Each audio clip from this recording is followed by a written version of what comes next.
Hello and happy Thursday, everyone. Welcome to another Top 5. Jason and I are bringing you our very first Top 5 Part 2 because the first one was a big hit and people were like, hey, I want to do that. I want to do that. So we got a new panel. Jason and I will not be going over our picks since we already did that in Part 1. So if you want to see that, go watch that previous stream. But we got a new panel of guests. A couple guys have been on my channel before, a couple new guys, but we'll go ahead and bring them on in. Shred has been on for open mic before. Hello, Shred. Yo, how's it going? Good to see you. And the other three are all from the Achievement Hunting 101 community that I got really connected with. And as I mentioned in the first one, that really got me plugged into Metroidvanias. So we got the founder of Achievement Hunting 101, Corey, also known as Rocker Dude, who has also been on an open mic before. Yes. Hello, how's it going? Hey, and I don't know if he still does, but at one point he held the record, or not, I guess the leaderboard for most played games on the Metroidvania board on Xbox, although I think someone surpassed you. At one time, that person may or may not be coming up. We also have Icefire. What's up, Icefire? Glad you could join us tonight. Thanks for having me, guys. Glad to be here. And then right behind, so the other guy, Skeptical Mario, who was on the first stream, and this guy are like neck and neck for the top of the Metroidvania boards. This is Jay Huns. What's up? Hello. So he was having some technical difficulty beforehand, so he's just going to have to do it from his phone, but we'll make do. I'm glad you guys could all make it, and we can have this fun panel and hear what your guys' favorite Metroidvanias are. Also, I was the one who took top played games from Rocker Dude. That's right. And you're in number 2 for TA score, is that right? I'm in number 1 or number 2 for like all 6 boards that I track, and I'm in number 15,000 for completion percentage because I have unobtainables. Ah, bummer. So, yeah, we've got quite a panel of Metroidvania enthusiasts, so we're going to go ahead and get right on into it. And then before we get on into it, though, yes. I will say, so I do have our list from the first episode, so if people obviously go watch that one so you can see everybody's take on it, but it's going to be kind of nice to see where our top 5 from episode 1 ranks with these top 4. Also, we're going to add these into our list to kind of, filter lists to make it more the top 5 that's going to be. Because, again, there might be a part 3 later on in the future. Because, again, if this is a category that people love, and right now it is a category that people love, we want to filter this to make it the exact list that it should be. But right now, for what our top 5 is, we have Hollow Knight at 5, Metroid Prime at 4, Ori and the Blind Forest at 3. Or sorry, we have a tie. I'm sorry. Prime at 5, Ori Blind Forest 4, Symphony 9 at 3, Will o' the Wisp at 2, and Super Metroid at 1. So that is our list as we sit. But again, we are going to take the list that is going to be coming today, add that to that, and see what we are going to have. Thank you for bringing that up because I forgot to go and review that and pull up those notes. So thank you for that. So to kind of follow the same format we did on the first one, want to go around with each of you guys and kind of give us your background on the genre. What got you into it? What was the first one you played? So Shred, we'll start with you. All right. So to me, the first game that got me into Metroidvanias was Metroid Prime 2 Echoes. And the thing about that one was that I received it as a Christmas gift. Next to I think Medal of Honor was the other game, and I played Medal of Honor. Was never really into first-person shooters, but Metroid, for some reason, when I would see it without knowing what it was, I only knew it for Smash Brothers, and it never really appealed to me. It looked really it never seemed like my style. But eventually, I got around to playing it because, like I said, when I was a kid, I played what I had. And I got obsessed with it. Like, it blew my mind. So I've just kind of been obsessed with Metroid ever since. And that just kind of pulled me into that formula, that style of progression. Because there's something about it it's so satisfying. Gives you that, all the exploration, everything just kind of gives you that sense of helplessness, but at the same time control over how you experience your own game at the same time. If that makes sense, it's like seems like two contradictory things at play here, but it combined they make sense once you actually play these games. And just ever since that's just been like something that I look for, even in games that are not exactly that formula. I kind of think like, oh man, they could have done something here and it would have made it perfect. And always kind of bringing it back to turning the game into a Metroidvania style sort of thing. So I didn't even know that was its own category until maybe like about a year ago. So to see how much I know about games. Well, cool. All right. We'll keep going with the clockwise. Jay Huns, what got you into the genre? Well, I've been a little gamer since I was about 4, much to my parents' dismay. And the first game I remember with any Metroidvania elements is not going to be a game any of you were thinking of. When I was 6, the game Commander Keen Marooned on Mars came out. I've heard of it, but I don't know anything about it. It's basically a platformer, but unlike a lot of platformers back then, you finish the first level, you're presented with an overworld. You can go on to the next level, or you can go a different path and go pick up your pogo stick upgrade, which is then a persistent movement upgrade that lets you access different higher paths throughout the entire game. And you're supposed to do that first, but it's the first Metroidvania element I can really remember, and that game came out when I was 6, so it's been a long time. Commander Keen was always the game that when you had a computer class, that as soon as you were done doing anything, you were trying to beg your teacher if they were cool enough to just play a game, and that's usually what was on there. We play games anyway. All right. Yeah, I didn't even know about Commander Keen until it showed up as a skin in Doom Eternal, and I was like, "What the heck is Commander Keen?" So he is an ancestor of Doom guy, I believe, canonically. Yeah, he's got. I know he's got like a yellow helmet, and does he have like the soda cans on the helmet, or is that? Am I getting two things mixed up? The soda cans. That is him, but not in the first game. Okay. He does have soda cans in some game. Gosh. All right. I know what you're talking about. Cool. All right, and Rocker Dude, what got you into the genre? So, as you mentioned, I am a part of this achievement hunting 101 community. So, we started a podcast. I guess it's been getting close to 6 years ago, and in Episode 300 will be in a few weeks. Yeah.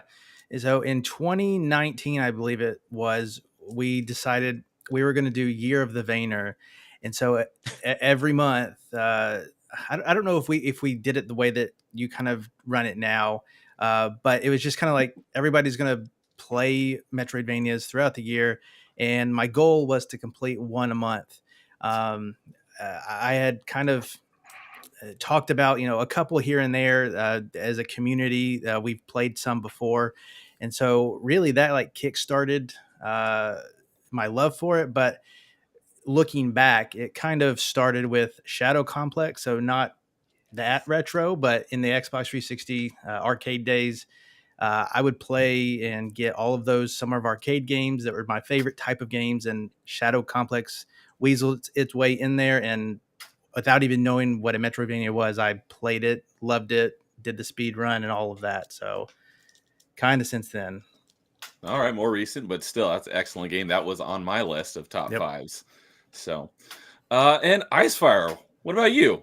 Yeah, so for me, not as far back as Jay over there, but for me, it was on the Nintendo. And I heard a couple of you talking about that the last episode. I think a couple mentioned the original Metroid. For me, it was actually Blaster Master, which has come back around, right? And they have Blaster Master 0 and 2 and 3 now, right? So again, similar to what Shred said, I wouldn't have known back then, that was a Vayner type game.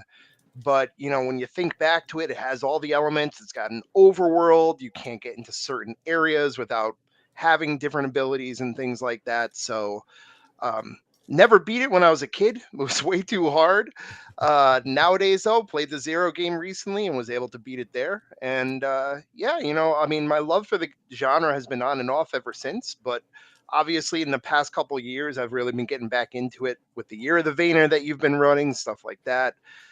It's fun to kind of compete with people and talk about the games that we all like. So I Cool. think Yeah, they I didn't. actually have me Icefire because Blaster Master was originally released 2 years before the first Commander Keen. So there you go. I don't know when we played it year-wise, but release-wise, it was first. I probably would have been. Yeah, I mean, I was 6 when I first got the Nintendo, so I was born in '81, so probably about the same. Okay. Yeah, I didn't even know. I never even heard of Blaster Master Zero until they released it recently on Xbox, and I was like, Yep. "Oh, this looks really retro." And then someone's like, "Yeah, because it came out in like the '80s or '90s." Like, oh, I had no idea. I thought it was like the thing where they make a game now, but they make it look all Like the retro. indie games now. Yeah, but Yeah. no, it came out way back in like the day. if you play the second game, a lot of people like the second game the most because they took, what was good about the first one, but then, upgraded it and made it more recent for the genre. So, but yeah, playing the first one for me, definitely brought back that nostalgia from when I was little. So Cool. And yeah, so as one of you guys mentioned, I run a Year of the Metroidvania contest. We're in year 3 for our Xbox Achievement Hunting 101 community. And this guy, Icefire, has been on fire this month. There's no way anyone's beating him. He's been like nonstop. It seems like he's beating a Metroidvania every other day. So this guy's been on a roll this month. I told Jay he's got to watch out. Don't stay comfortable up top. So. So, all right, before we get into our next one, just want to get a couple people in chat. Want to say hi to Mr. Cage. I've not seen you before. Yo, welcome. Hope you enjoy it. We are ranking our favorite Metroidvania games. And Shreds in the chat. And Zengramarsh Games. Hello. Welcome as well. I've not seen you before. And a friend of mine, Tim's Talk. What's up, Tim's? Good to see you, buddy. And all right, and then the last thing we're going to go over before we get into our ranking is I just want to hear from each of you. What was the most recent Metroidvania you played? So let's go in reverse. Icefire, what you just beat like yesterday? So what I recently just played, actually I think you mentioned it as one of your games, was Journey to the Savage Planet. Fantastic 3D Metroidvania. Honestly, to me, probably if you're going to make an argument for a 3D Metroidvania, that is the game, because you get areas that are, blocked off by abilities. You have the only thing it's missing, which is really crazy, is a map, honestly, as I was playing through. Really frustrating. But you can kind of get to where it's not that large of a map. You can kind of figure out where you're going. So yeah, been playing that, and yeah, that was a lot of fun to get back into. I love that game. Cool.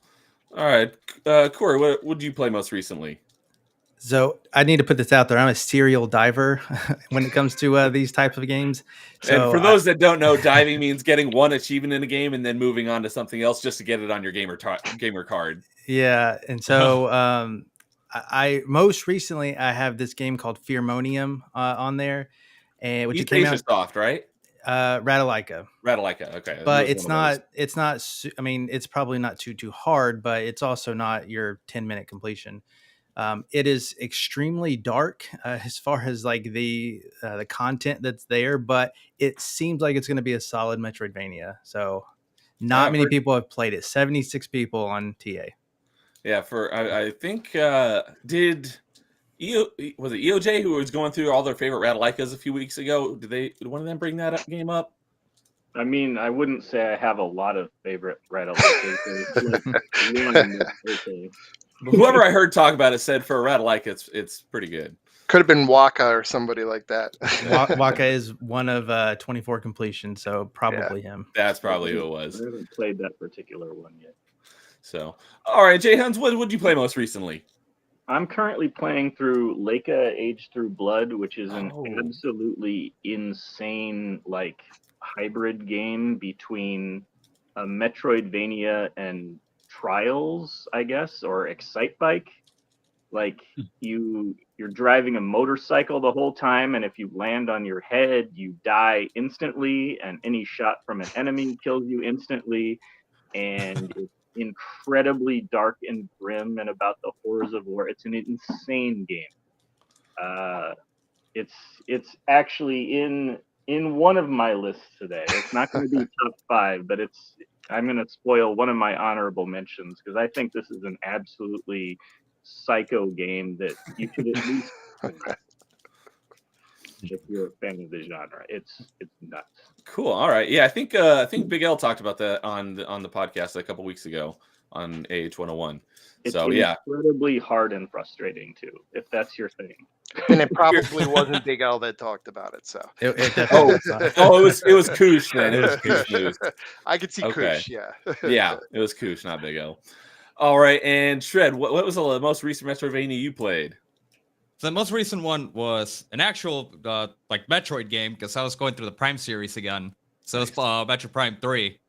And I wanted to go through each of them again because the Prime 1 Remastered came out on the Switch. So I'm like, okay, I have to jump back on that. I haven't played these in years. Yeah. And how I told you the last time we talked, I like to replay them every so often after a couple years pass because it's like they feel kind of fresh, but you're not lost. So it's worth it to me. So Yeah. I replayed that. So the last one, playing them in order, Metroid Prime 3. And there's a lot of things that even though I've beaten that game maybe 4 or 5 times, like I still, when you stop playing it for years, there's gonna be details that you just completely forget about, and it just kind of puts you at the edge of your seat again, trying to figure it out and trying to not die. And I'm gonna have to play that again because since I have new files for each of them, one thing that frustrates me that you can't play them on hard mode right off the bat. You have to play them on normal to unlock hard.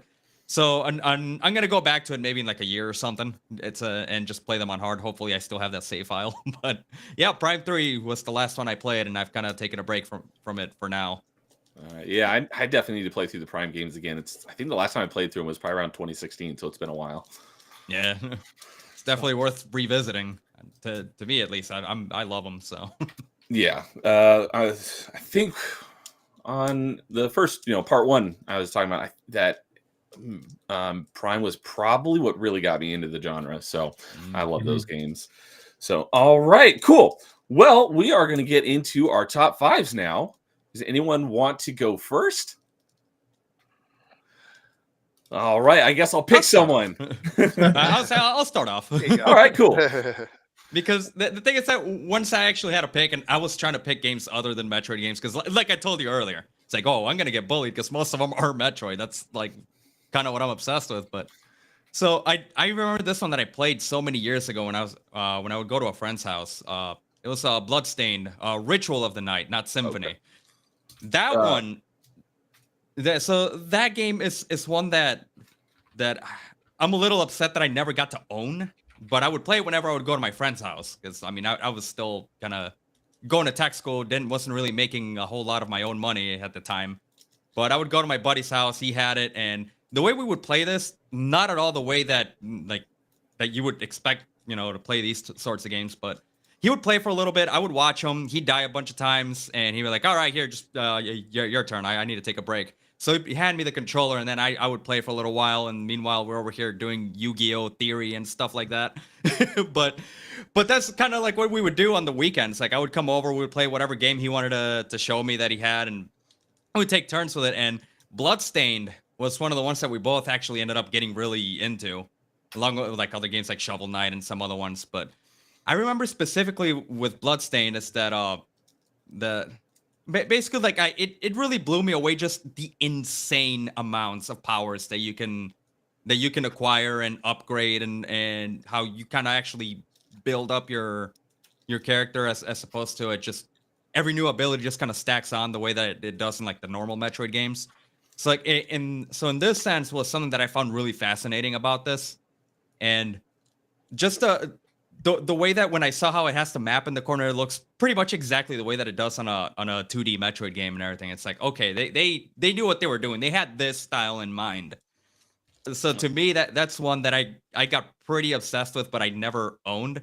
Okay. And now that I've actually been trying to remember as much of that game as I can. Like I've just really been getting the edge. I'm like, okay, that's gonna be another game that I'm gonna have to push up my priority in the backlog because like I have to play through this.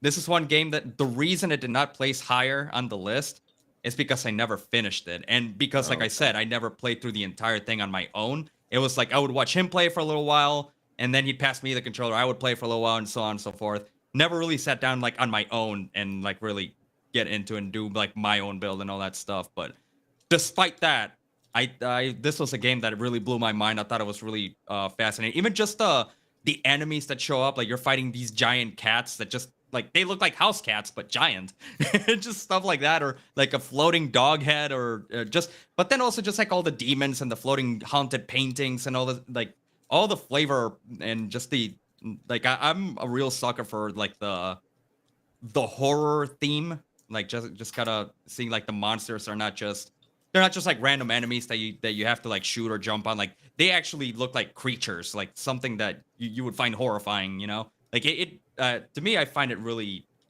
like I can really put myself like and kind of daydream about like, oh man, like if I imagine this setting, imagine them making a movie out of this, you know, something like that.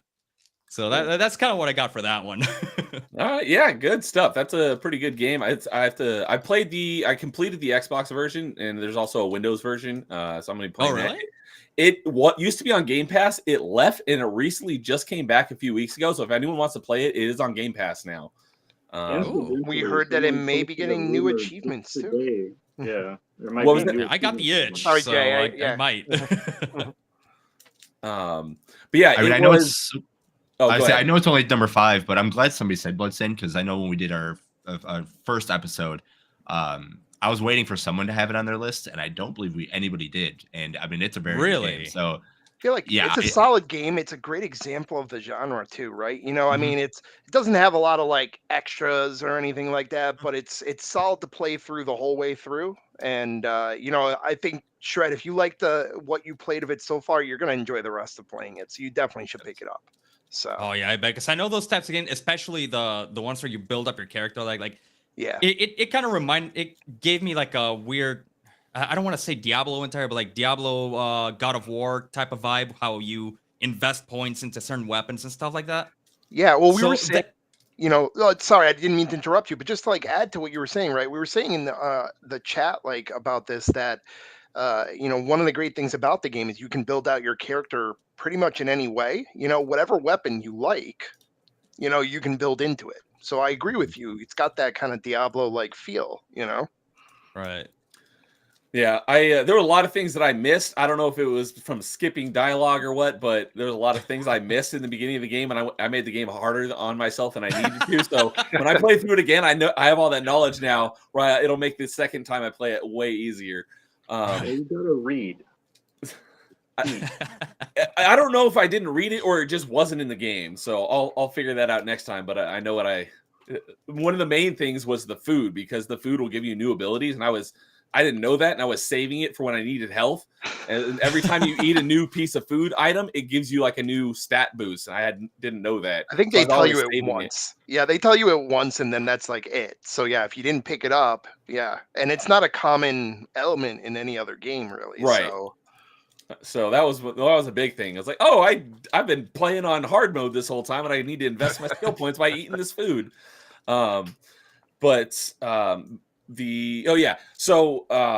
It was crowdfunded by Igarashi, who's the guy who created Symphony of the Night. So it's basically the spiritual successor of Symphony of the Night, for anyone who doesn't know. That would make a lot of sense, actually. And I never played Symphony of the Night, like I mentioned earlier, and like you were saying, like it's a much older. And so keeping that in mind, I might have to go back and give it a shot just for the spirit of it, you know? Yeah. Oh, yeah. It's worth it. Worth trying it just to see how it is. So Yeah. I think everything in the Castlevania Advance collection is also an Igarashi game. Okay. I have not played those yet, but they are in my backlog, so I'm looking forward to playing them. I heard they're really good. So, cool. All right. Jans, why don't you hit us with your number 5? Sure. My number 5 is a kind of a niche, lesser-known game. It's Batbarian Testament of the Primordials. Okay. Heard good things from our community. Yeah, it's fantastic. It's got a lot of unique elements. Like some games are really bright, some games are really dark and you can't see anything. Batbarian uses the idea of light as a resource like you have to specifically position your familiar that creates light to be able to see certain elements of the environment and to attack. It's got a really unique combat system where you don't do any damage, only your familiar does damage, and you got to throw things to tell it where to go and tell it what to do. It's the combat system is very unlike almost all other Metroidvanias, and the fact that it uses light in such a unique way makes it kind of different to explore than a lot of other games as well. It's also got a fantastic story twist, which I will not spoil because it's great. It's got some hard achievements. It's got some easy achievements. It's very funny as well. Like it's got some genuinely humorous moments. There's funny achievements. There's just funny moments throughout. I really enjoyed it, and I think it got a lot less exposure than it deserved given its quality. Okay. I'm glad you mentioned it, Jay. I had it in my honorable mentions in case nobody did, because exactly like you said, it does feel like it's a game that didn't get the exposure it should have. You know, like it's got a retro look to it, but it's a fun game to play. And yeah, if you're into the genre, it's kind of got that like kind of puzzle platformer kind of feel to it, like you were saying, Jay. I think you know where you're solving puzzles with your familiar using the light abilities and stuff like that. And yeah, it's fun, and it is funny too. Like there's some pretty genuinely funny moments in the game, so I enjoyed it as well. Yeah, when sorry. I was gonna say before it came out, I was kind of skeptical on the whole light and dark thing. I was like, I don't know if that's gonna play well, but from what I've heard from all of our community, it sounds like it's a really good game. So I'm looking forward to playing it. Not only does it play well, but there's also an accessibility option, I believe, for the light stuff. If you genuinely have eye issues that make it hard to play, like you can play it without the light and dark stuff. It's just not as interesting. Okay. Yeah. No, what I was going to say that it reminds me a lot of what's the game with what's it like Plague something with the rats? Oh, it's like Plague Tale? swarms of rat. Yeah, so that I think that's it. Is that kind of like what you're sort of describing? How you use like the fire to like you got to go through puzzles like that, manipulating the animals and stuff, but like, instead you're doing with the familiar combat, or am I thinking of just way off on that? I haven't actually played Plague Tale, but it sounds similar. In Plague Tale, you have to light lanterns and stuff, and when it creates light, then it creates pathways through the rats. So is it kind of like that in Batbarian, or you have to a little bit? Yeah, I mean, like yeah, you're throwing fruit and stuff like that, right? So you're familiar as a bat that kind of follows you around, and basically you throw fruit out, and you can get it to either stick to things or, you basically get the bat to kind of go wherever you're throwing your item. Right. And so that lights up, lamps in a similar way, right? It lights up your path and opens up new areas, things like that. So can you travel through the darkness, or if you touch darkness, do you instantly die? You can travel through it. You can travel through it, but there are areas where the light is much more important than others. Okay. Cool.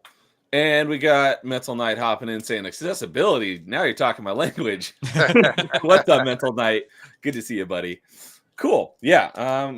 Glad that I got mentioned because I have not played it yet, so it didn't make it into my list, but I'm definitely looking forward to playing it. So cool. Icefire, what's your number 5?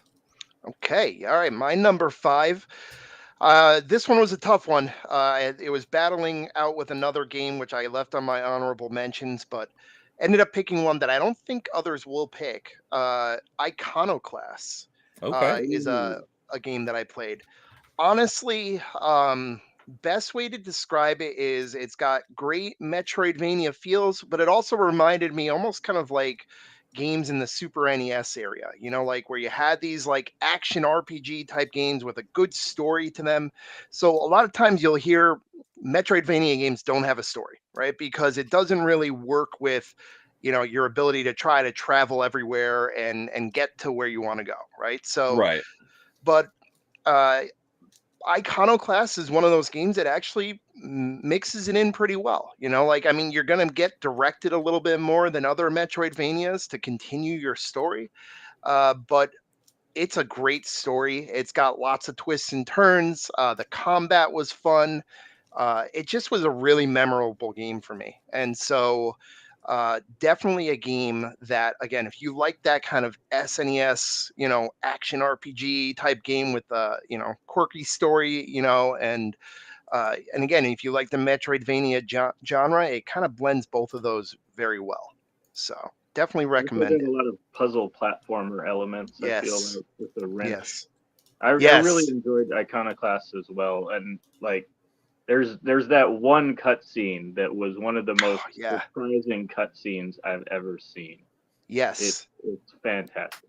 I think that's why it stuck with me, was because there's twists and turns in the stories, but it actually kind of got pretty deep, and a little bit like melancholy at times, but it was in a good way. Like they did a good job with the story. So At times.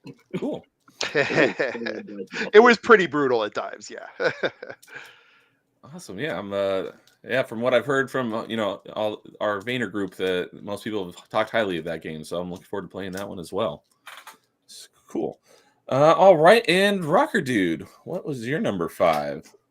I could not let this list go on without mentioning this game. I'm pretty sure nobody here has ever played it.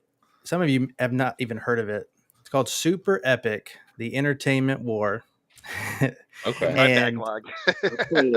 I have it. I haven't played it yet. it is it's not the greatest game in the world, but it is one of my favorite Metroidvania games. It features a raccoon riding a llama, and it just is a classic Metroidvania feel, and it has very, very funny humor in it. The combat is really nice because it has kind of that Guacamelee combat where you have an up attack, a down attack, left and right, and then you can chain them together and stuff like that. There is references to other Metroid games and then other games in general in there. And then there is this one really unique feature that I think it makes it underrated. It has a QR codes around the game that if you scan, you can play games on your phone to earn in-game currency to upgrade stuff better. You don't have to do that. It just makes it faster. That's cool. And they're just parody games. Like I think there was a fake clicker game that you played for like 10 minutes or something, and you'd get whatever coins it gives you for the game. And I don't know, I thought it was really great. And that's really only half the game. They kind of side load to the very back a roguelike mode where you have to go through the map and it changes and your weapons are random and stuff like that. So it kind of really pads the game a bit, but the base Metroidvania part of the game is really fun for me. So I loved it. Cool. Awesome. I think it was a pretty decent Metroidvania with a very bad, boring roguelite tacked on, and I wish they hadn't done that. I would have been so much happier without it. I 100% agree with that. Yeah. All right. And we got Colta Carl, who is Shred's good buddy. Look at this fake gamer on the panel. What's up, Carl? Good to see you, buddy. Listen, Adam, I promised I wouldn't say bad words, so you get a pass this time. Cool. All right. Well, that's a good list. Yeah, I don't think I'm not sure if any of those got mentioned on part 1, other than maybe Bloodstained in a honorable mention. Not even Bloodstained. None of these were mentioned on episode 1. Cool.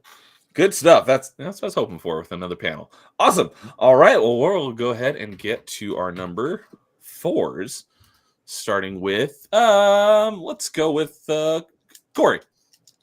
So this could be a little bit of recency bias, but I did play and complete all the achievements. Prince of Persia: The Lost Crown just came out in January. Mario talked about it. Yeah, you guys mentioned it on the last one, and this was just a really surprising game. It was like I knew it was coming out, but I've never played Prince of Persia. Somebody said it was Metroidvania, and I liked the look of it, so I hopped in with low expectations, and it just kind of blew them out of the water. It's just I'm not a masochist where I'm going to grind and play these games. Bat Varian that was just mentioned, I put 21 hours into that game, and I'm nowhere near the completion. These other guys are 60 plus hours. Like I can't do it. But for some reason, Prince of Persia: The Lost Crown sucked me in enough to make me go through that whole entire map like 6 times to clean it up and things like that. And if a game can do that, I it's a good game in my book for me. So yeah, the newest Prince of Persia: The Lost Crown. Cool, good pick.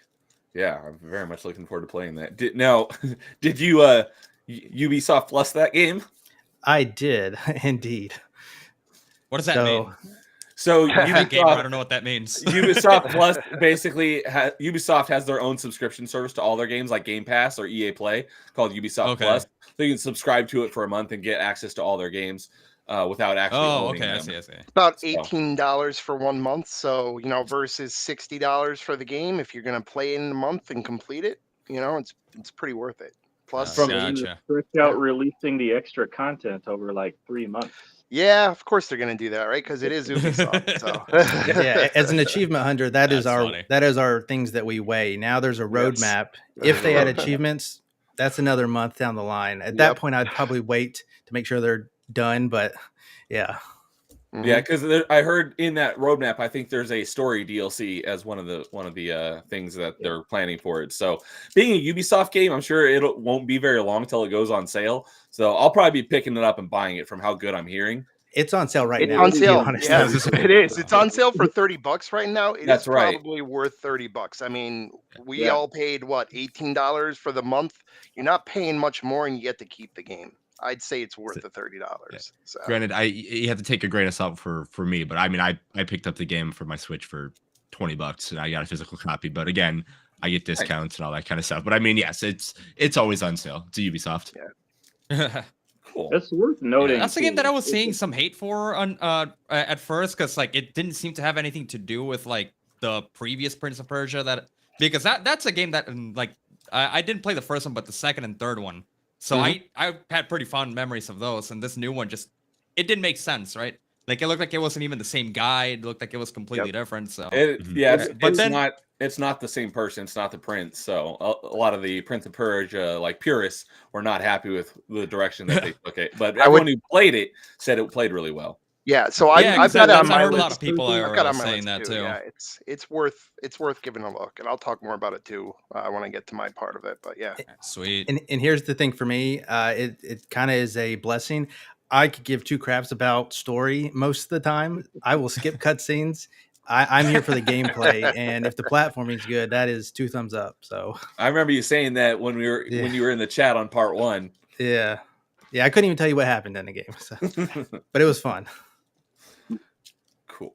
It's Ubisoft. We never know. We don't know what's out of the story. We just see Ubisoft steal Nintendo ideas in a way, and then they just put a different idea on it, and they just go. So that's a hot take. I mean, all right.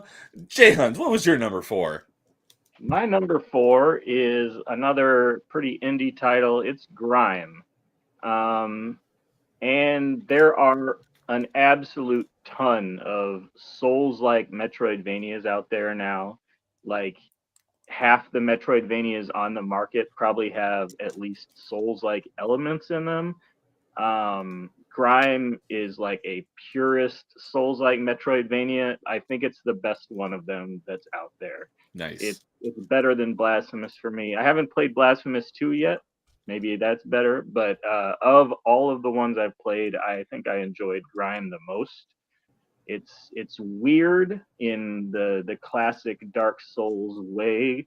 You're a weird dude with a black hole for a head, and when you parry enemies at low health, you absorb them into your head and eat their abilities and gain them for yourself as passives, and you can level up in multiple different ways, different stat lines. Weapons have different stat requirements. It's got all of the pieces. It's got weird lore, very, very, very weird lore. Let me be clear. The story goes some strange places. And it feels like Dark Souls, and it also feels like a Metroidvania in the best possible way. I had a great time with it. Cool. Yeah, I've been looking forward to getting to that one. I remember on the Metroidvania Reddit, like a couple of years ago, I was talking about how there's a lack of like, because so many of the Metroidvanias are all pixel art, which there's nothing wrong with that. It's just there's so many of them. Like when there's one that has like, good graphics like Shadow Complex, that always gives a leg up in my book. And someone's like, dude, you got to try Grime. And it wasn't even on Xbox at the time. So when they announced that it was coming to Xbox, I'm like, ooh, I'm looking forward to playing that. And they've done a really good job of post release content too. They've had like 3 or 4 free DLCs for that game. So Yeah, they have released their last one, so it's fully complete now. They're fully working on Grime 2, but the post launch support was excellent. you hear They that, added Play Ultimate? They added New Game Plus. They added extra content. They added a platforming like Path of Pain style challenge. Oh Great. no. I know, right? Yeah. Having Well, I loved flashbacks. One thing so this is a game that I've been wanting to play, and I keep wanting to get to it. I will say one thing about this game.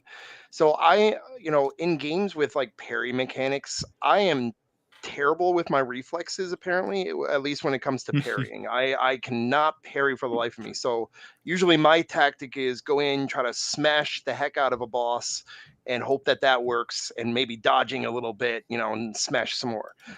Grime has one of the most forgiving windows in terms of like parrying, because it's a core mechanic of the game. And I actually found parrying to be enjoyable for the first time ever in a game. So that was pretty incredible for me, just because they made it more interesting and something that I could get into. So Nice.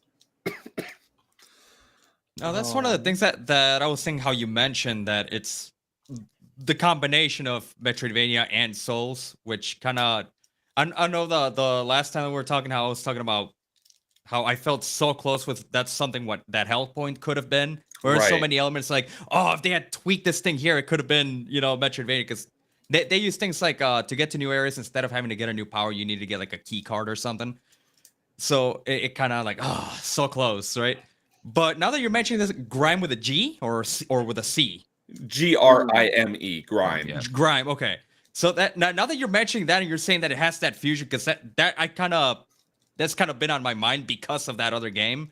So now you got me. You really piqued my interest about that one now, because I've been kind of looking for that now that it's kind of been on my mind. So I'm glad you brought that up. Yeah, cool. All right, Shred, why don't you give us your number 4? My number 4, we're going back to Metroid again. It's Metroid Zero Mission. Zero Mission. And Zero Mission, to me, that was the first 2D Metroid that I played. Okay. So the first one was like I told you, what got me into it was Prime 2, and then from there, when I started exploring the rest of the series, it was Zero Mission, because just the amount of like exploration was like unlike anything I had played up until that point. And this is when I started kind of getting used to the idea of like the way that the maps are laid out, how to get that feel for looking for secret passages and things like that.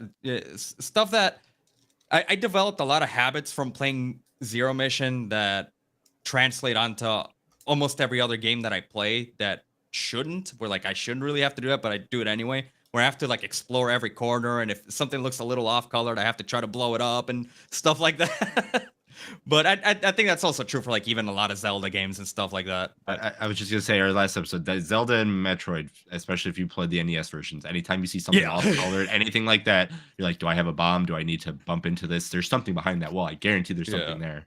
Which makes you really crazy when you start playing games later on and they don't have that stuff. Yep. And you're going around every little inch of the room trying to blow things up, trying to find that one spot. So, and that kind of developed a certain way that I play games like that, where besides if I'm watching somebody else play a game, like if I'm watching somebody else's stream, they're playing through something, to me, it looks like, oh my God, you're missing all these things. Oh, there's probably, and then I have to tell myself there's probably nothing there. I'm just used to playing that way, where I have to like scan everything, but it doesn't, the thing is that Zero Mission, the way that it did not feel like a chore, because like I've seen some games where they want you to be so thorough that it feels like it's just taking forever and it feels like a chore.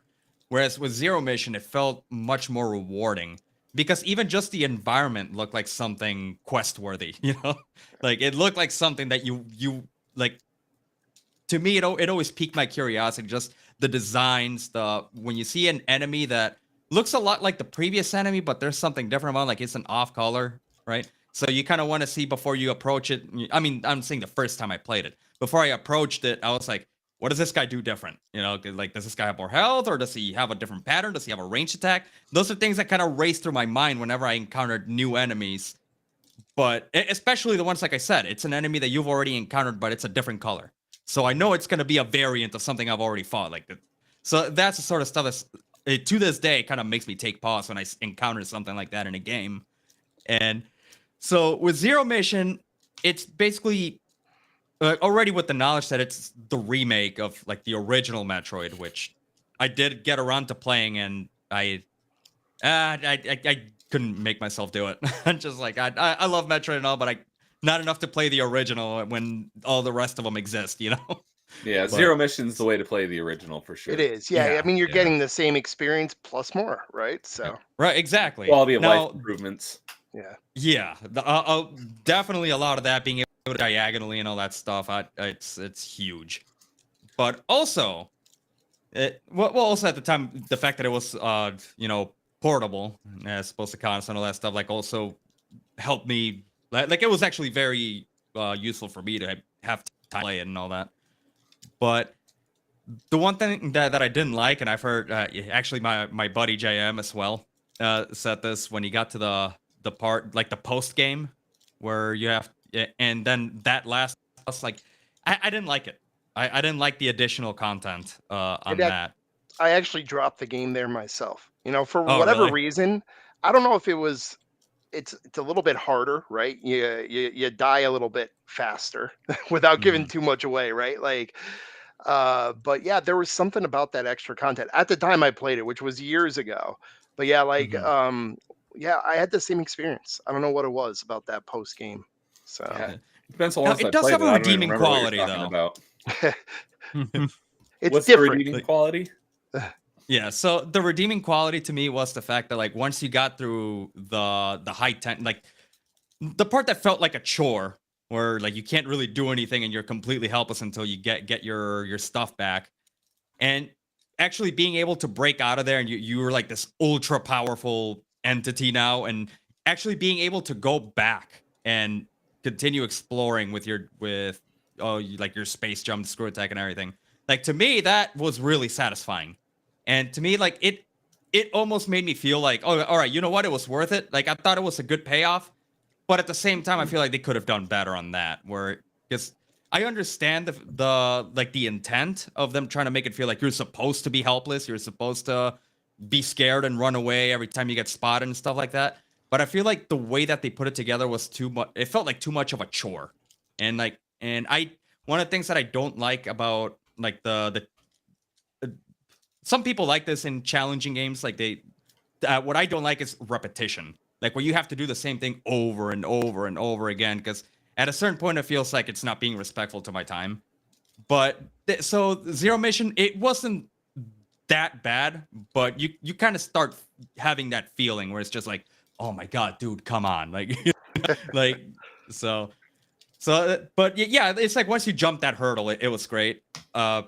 Although I was not a huge fan of that last boss fight. I felt like it was kind of rushed. I don't know if that's true or if I just didn't like it. But that definitely, though, as being my introduction to like the two-dimensional Metroids, that was great. That I was very happy with that, and I would definitely play it again, 100%. Cool, awesome. When you were talking about like how you like the exploration aspects, not a Metroidvania, but a game that you may be interested in is Tunic. It's very Zelda-like. Oh, okay. It's the one with the little fox, right? Yeah. Yeah. I've seen that. I have not played it, but I have seen it a little bit. Interesting. I think even Adam recommended it to me as well a little while back. So yeah, I'll have to see that one. Adjacent to the genre, everyone who loves this genre will probably love Tunic if they like puzzles anyway. Yeah. Yes. It's a fantastic puzzle game. Sweet. And Yeah, Tunic I is like on, that a lot in games for sure. Tunic is Like I don't also want on it to be Game Pass. nothing but combat. Yeah, and Tunic is on Game Pass for anyone who's wondering. So I don't know how long it'll stay because it's been on a while. it's So been on a Yeah. while. It may be leaving soon. So, but yeah, cool, good pick. All right, and then that leaves us with our last number 4 with Icefire. Yeah, so I'm going to mention a game that I think Mario mentioned last time. I don't know if anybody ranked it because I didn't watch all the way through. I didn't want to spoil myself. How for dare it. you? Yeah, Was right. Eterna Noctis, right? So Okay. I know Mario talked a bit about it, right? This game is hardcore platformer, right? So anybody that hears about it, if you don't like platforming, I wouldn't bother. Like it's got a lot of platforming in it. What I really liked about this game was it's one of those games that you just start out in one area and you feel like, oh, okay, this is what the game's going to be like. And then you go to the next area and it's slightly different. And then you go to the next area and it just keeps going. Right. And it has one of the largest maps from any Vayner that I've played.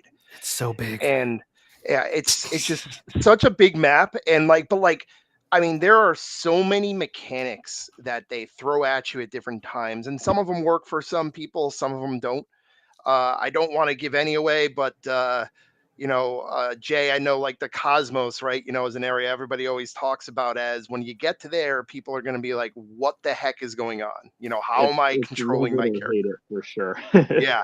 So, but I mean, again, there's other games that have that element that I've made me really like that. So it is a game that you can just keep exploring and it has so much depth to it. It has a lot of storytelling in the world as you go through. um, it is, again, very tough game. I don't know, it's one of those games where, right, as achievement hunters, it has a lot of achievements. I doubt that I will ever complete all of them. It's a uh, hard one. it is, but like I've enjoyed it. Like I know you mentioned the last time, right? It's got an achievement for fighting every boss without getting hit or like at all. Yep. That is really, really not my area. I probably won't get into those that much, And but it's got know. tough combat too, right? It does. Yeah. It does. Thankfully, the cool thing is it's one of those games where they have these gemstones, right? Which is, there's several games that have this kind of a type of way of empowering your character where you have I think up to 6 gemstones, 3 of blue, 2 of the purple, and 1 red, something like that, right, Jay? Where you can equip different gemstones to kind of enhance your character. So one You kind of gemstone build might them the way give you you want. plus 25% damage. There's a gemstone that gives you an extra jump, things like that. So you can build it out for your situation. And I found that really powerful as you go into different boss fights or different areas to help me explore, and not find the game as challenging as it might be. But there is, I mean, don't get me wrong, that it was one of those games that almost made me want to break my controller. There are platforming areas in that game that you will play again and again and again. So Shred, not your thing if you don't like repetition, because this is one of those games where repetition, you get an inch further each time. I find something enjoyable about that, but you have to be a little bit of a masochist, to kind of, really, do that type of thing. Because there were times where I had to put the game down and just step away, Makes but sense. overall, it really was a, thoroughly enjoyable game. And you don't have to, play that part that I'm talking, there's, you don't have to play all of the hardest platforming areas to get through the game itself. So, you can get through the core of the game. There is, again, if you're not as into achievements as some of us are, they added a mode afterwards that is like a little bit easier mode. So I don't think it changes any of the combat, but it adds more platforms so that, if you're having a harder time with the platforming piece, it kind of levels that out a little bit for people. So, Yeah, interesting. but Did yeah, not know that. definitely was a memorable game. We'll probably continue to chip away at it as I can, but yeah, it was really enjoyable. And it's got a I'm really- really really pretty art style too. It does. So yeah, speaking of games that have like a great art style, again, I'm similar to you, right? Like after a while you get a little tired of the pixel art, and the old retro styled games. This one has some beautiful art, tied to it. And honestly, from when you start the game to kind of like where the game goes with some of the different areas, you will be very surprised at the range of colors that the game has, because it looks like it's going to be a very dark game, but some of the areas of the map have very bright colors, and it really makes it just more vibrant and again, just different as you're going through the world. It makes you feel like you're exploring a world as opposed to just one dark, entire map. So There's a lot of visual distinctness between the yes, biomes, which is something not every game has. yeah, I absolutely. just want to chime in and say this, as an achievement hunter, this game has the hardest Metroidvania achievement list on Xbox, period. Absolutely Um, agree. Definitely you seems can like it from get what I through the see. game fine. There are only 3 people on the whole site who have completed every achievement, and I'm not one of them yet. And it's driven me crazy over $100. And I love the game though. Yeah. I'm gonna spoil it and say that this one's coming up later on for me. Okay, cool. All right, well, that will finish off our number 3s. So, Number 4s. sorry, number 4s. Right, we're going Just into help number me. 3s. Thank you. I'm kind of going reverse order. So, all right, well, that'll lead us into number 3s, is what I meant to say. He's just testing us. So, Jayhans, does that happen to be your number 3? If you want. It is not. It's Okay. even later. All right. Well, either way, let's hear what your number 3 is. My number 3 is a 3D game. It's Batman Arkham Asylum. Oh, This is not only the very first Metroidvania I played on the Xbox platform, but it also has what I consider still to be probably the best combat system in any Metroidvania ever. It's just so fluid. There's counters, there's dodges, there's different moves to deal with different types of enemy attacks. There's different types of enemy attacks that you have to react differently to because they go through different methods that you have for dealing with things. It's just absolutely fluid, and once you get it, it feels awesome. And you feel like Batman. yeah, there's a ton of secrets hidden in the game. They're not hidden. There's literally Riddler clues left for every one of them, telling you some obscure hint for it, or not so obscure in some cases. Some of them are a lot easier than others. But I know a lot of people give the Riddler trophies a lot of crap, but I actually enjoyed collecting them. a lot of them were great. There are a few that are kind of ridiculous, and you probably have to look up.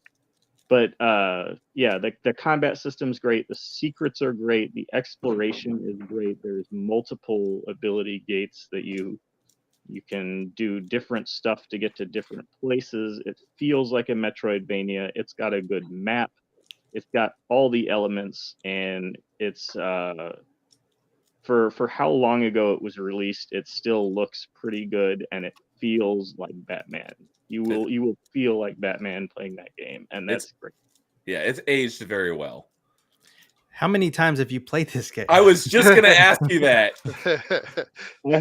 I have 2 100% completions on it. I haven't played the Japanese stack or the original like Xbox 360 Game of the Year stack. So I could do it a few more times if I wanted. Okay. Yeah, I'm spacing it out. I've done 3 of them, and I plan to do the 2 PC ones, but I don't ever plan to do the Japanese one. Yeah, I love that game except for the combat arenas. That is the one time that I don't feel like Batman because I get my butt kicked in those. And they have held me back. I'm not great at the combat either. So I have to go back to those at some point. I feel like, again, like you said, Jay, it's I'd say, like, it's not just like one of the best. I think people have said this before. It's not just one of the best combats in a Metroidvania. It's one of the best combat systems in gaming, just especially when it came out. The feeling. I think they called it some sort of like free flow or whatever it was combat, right? But your ability to go from just one enemy to the next, right? Just by pushing, but you don't have to like, be really specific about it. It kind of helps guide You can't just mash towards though. it. You have to can't, be- right? And you have that's to be a where my little problem is. calculated. Yeah, Yeah. that's where my problem is once you start getting the guys in there with the shock batons and you're jumping over every, I just hit one too many buttons. And as soon as you hit one too many buttons in those combat arenas, you're done. You have to got to be keep pretty your streak perfect. up. Yeah. So, but yeah, like, I agree. The combat in that game is fantastic. I think probably most people have played the game by now, but if you haven't and you like Batman, you absolutely should. It's just a fantastic game all around. Yeah. That whole series is really good, I would say. Great series, all 4 of them, and I know Origins Yes. gets crapped on a lot, but I think it's still a great game. It has one of the best stories, I would say. Like, it's got Great- some good Great twists. boss fights too. Yeah. Yep. But yeah, a lot of games have basically kind of ripped Arkham's combat and put it in their own game, so it's been very They inspirational for that haven't done combat it as style. well, most of them. Right. Yeah. Yeah. Batman did it It's hard to first, match and most other games that have copied it haven't done it as good as Batman has. And my good buddy Vanquish hopping in the chat saying that his wife's making him take a shot every time I say the word Metroidvania. Nice knowing you all. Also, you just said it there again, so that's another one. So yeah. Please Two don't shots if he says Vayners. please don't dive alcohol poisoning on my part. You're a good buddy. You don't know how hard that will be on him. So if you were doing that as like anytime anybody says it on this stream, yeah, for you'd be sure, in trouble. you're gonna die. Corey, what's your number 3? All right. So I'm picking a 3D game as well, and it took me a long time to come around to 3D Vayners. I'm all for 2D. Has to have a map, but 3D it took me a couple games. And this one was one of them, Superland. This game, I go for I like gameplay and visuals. Like those are the top 2 priorities for me. And this game looks incredible. It is super bright and colorful. All of the areas are just fun and playful. Again, there's more humor in this game. And there's not a ton of combat, which is fine by me because I don't need that. The exploration, and it's weird. This game took me a while to get into. I remember playing it and going back to it like probably years at that point later before it actually sunk in that, I'm having fun with this game until I had to find the rest of the chests.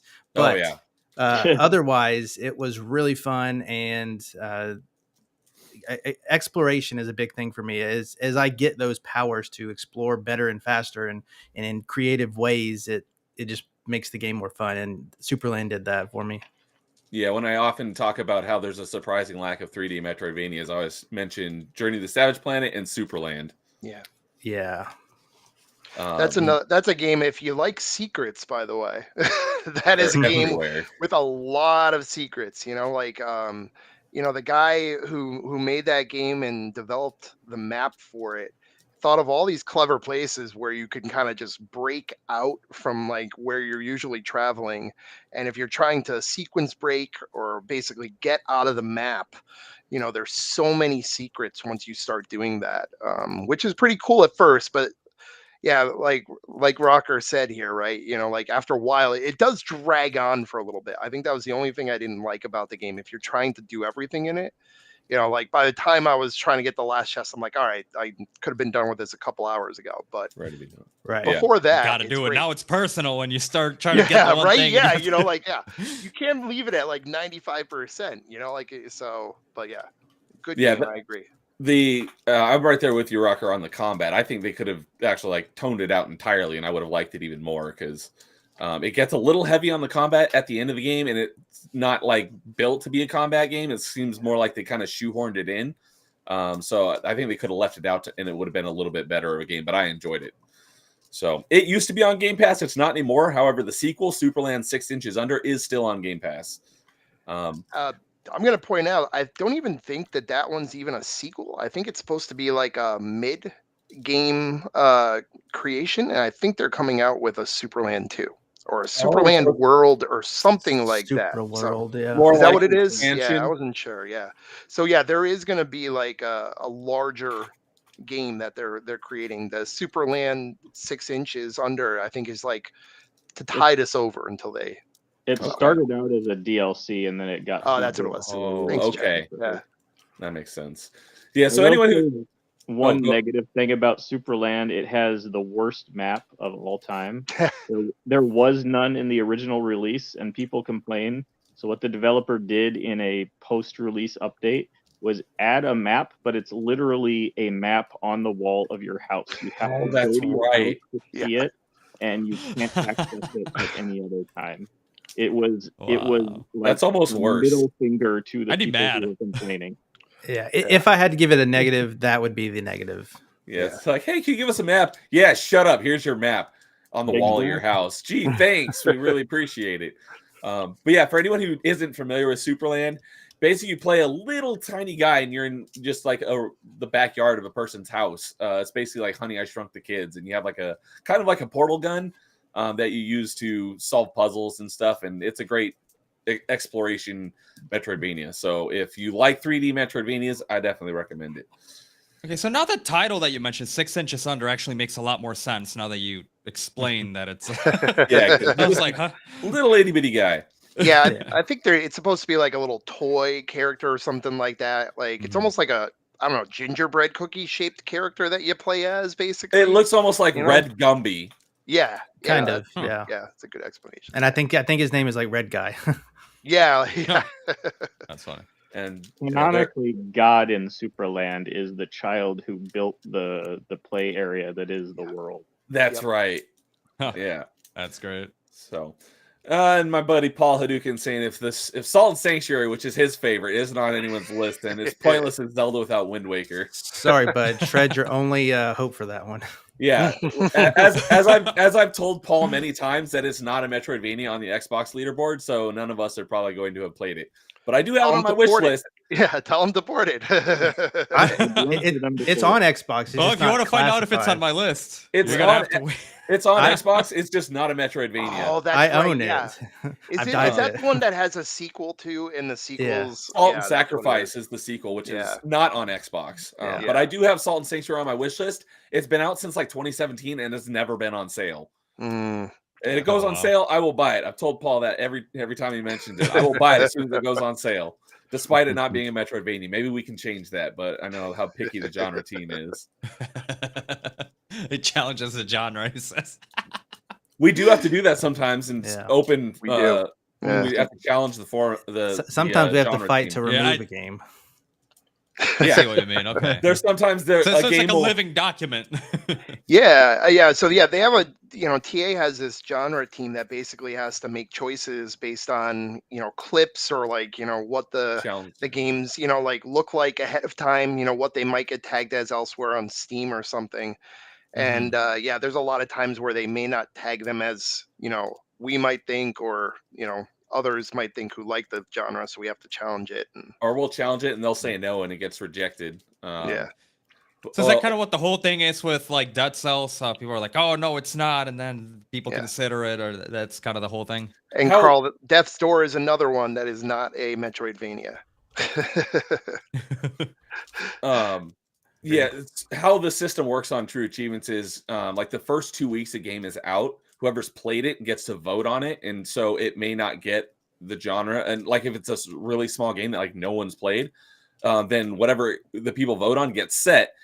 And sometimes no one will vote on it. Like there's a game that was originally developed to be a Metroidvania, and then they changed paths in development, and it was no longer Metroidvania, but it came out and they put it as Metroidvania. We had to fight them to get it removed because it wasn't a Metroidvania at all, but no one had played it.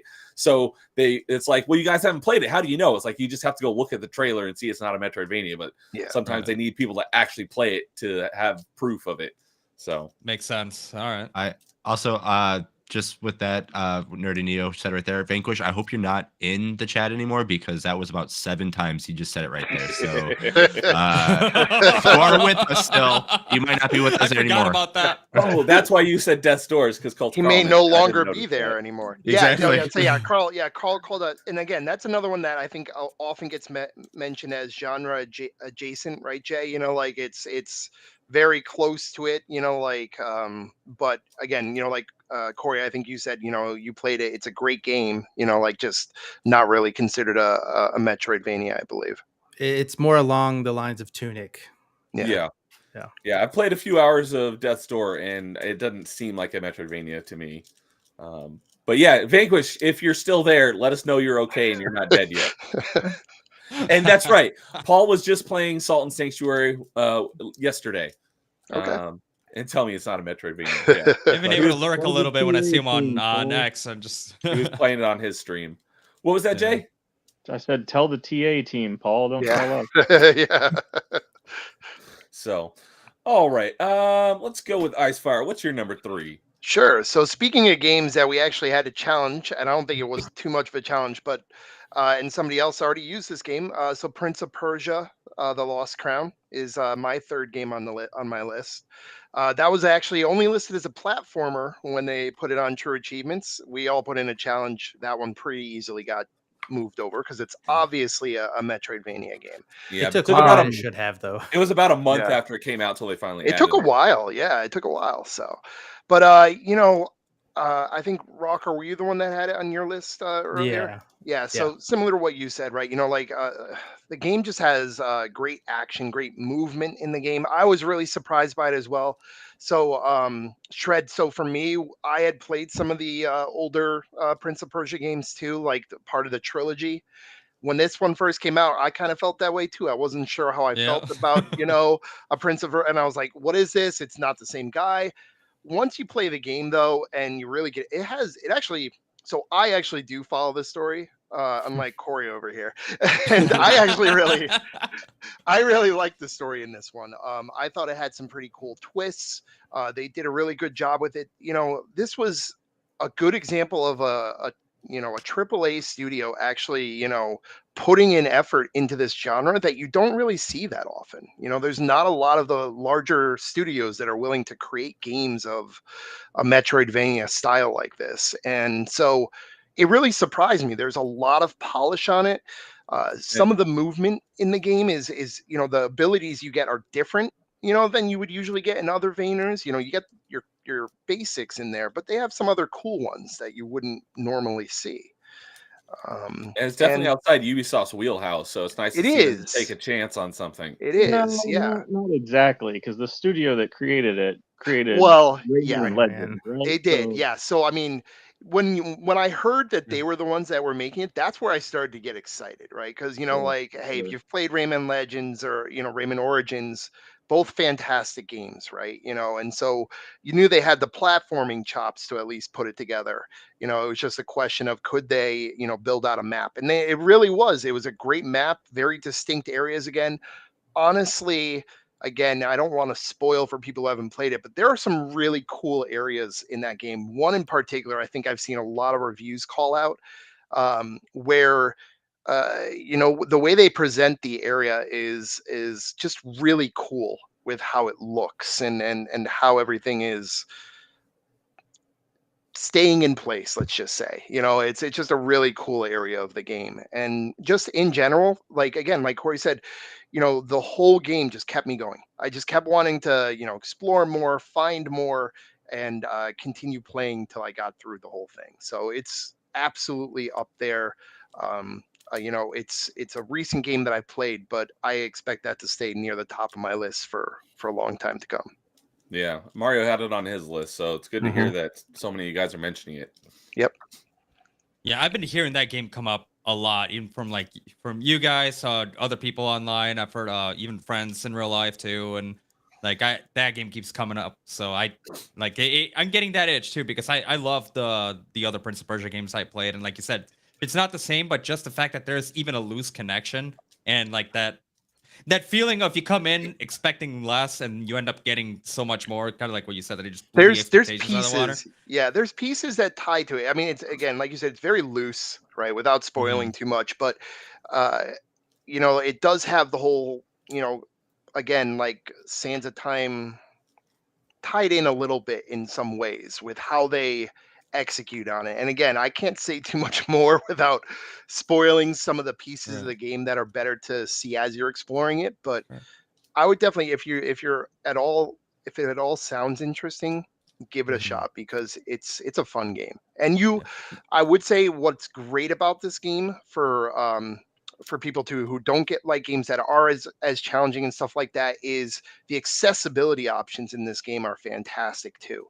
So if you're not as much into platforming, you can tone down like I think they either like regen you like right where you fell or something like that. So they allow you to tone down the combat or tone down or even again make it harder if you want. So there's a lot of Right. flexibility with that in the game. So it pretty much you can cater it to what you like. So Right. And It if does you have like it the classic masochistic- Prince of Persia mechanic with the sands. what's that? I'd say does have that classic Prince of Persia mechanic with the So sands. not in the way that you would think, but Okay. it ties in with the story. And again, Oh, I see.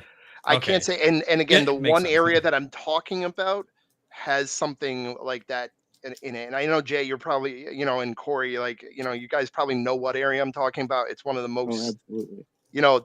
talked about areas in the game. It's just really cool, how they tie in that freezing, unfreezing ability. And again, I can't say much more, Shred, without ruining the game for you. So, Gotcha. Appreciate it. yeah, no, I it's something you want other people to experience for themselves for sure. Right. I mean, Gotcha. there's also a pretty basic ability in the game that's also time based in some way. Yes. So, Mhm. like it has Persia, it has princes, it has time. It's got all the Yeah. elements you need. It's all in there, just not in the same way. Yeah. But does have Godsmack. It does not have Godsmack, unfortunately. just mute the game and then just play in the background, and There then you you have go, that too. There you go. Yeah, and it does have a demo. I played it the demo on stream one night. I think Corey was watching me play it, and so what little I played of it, it was smooth and fluid, and the combat was great. I was just bummed that I got to that first boss, and then I thought I was going to fight the boss, and the demo ends. No, you get to the boss, and then the demo ends. I was like, oh, come on! Oh, that's dirty. So, You gotta leave them wanting more, man. yep, it did a good job of that. Yeah, I mean, it would be cool to face the boss in the demo. But I'm the same way. Be like, no, like you know how to get to the boss now. Now buy the game. Yeah. Yeah. It's not a game that's lacking content, though. I mean, they could have totally let you fight that first boss, and you still would have plenty of the game left. Yeah. So, but yeah, I get it. They're definitely leaving you Yeah. wanting more. For sure. My only Right. complaint with the demo outside of that was that I didn't get any ability upgrades in the demo, and I felt like you should have at least gotten one. Yeah. Again, what I liked about it was again, the abilities, are familiar for people who like Metroidvania games, but they all have, either little tweaks to them, or there's some ones that you normally wouldn't get in the genre. So it makes it interesting and it ties in well with the flow of the game. So. And Paul wants to point out that Salt and Sanctuary does not have any accessibility options. Get good. It's very Dark Souls-esque. So, Well, if you feel that way, Prince of Persia just added a permadeath mode if you want to do it in one life. So you want to get nuts?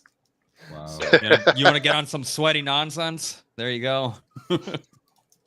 all right, and that leaves us with Jay Huns for his number 3. I did my number 3. It was Arkham. Sure. I think Oh. is it Shred? I think it's Shred. Oh yeah. yeah, that's right. Oh, I typed it to the wrong person. I'm an idiot.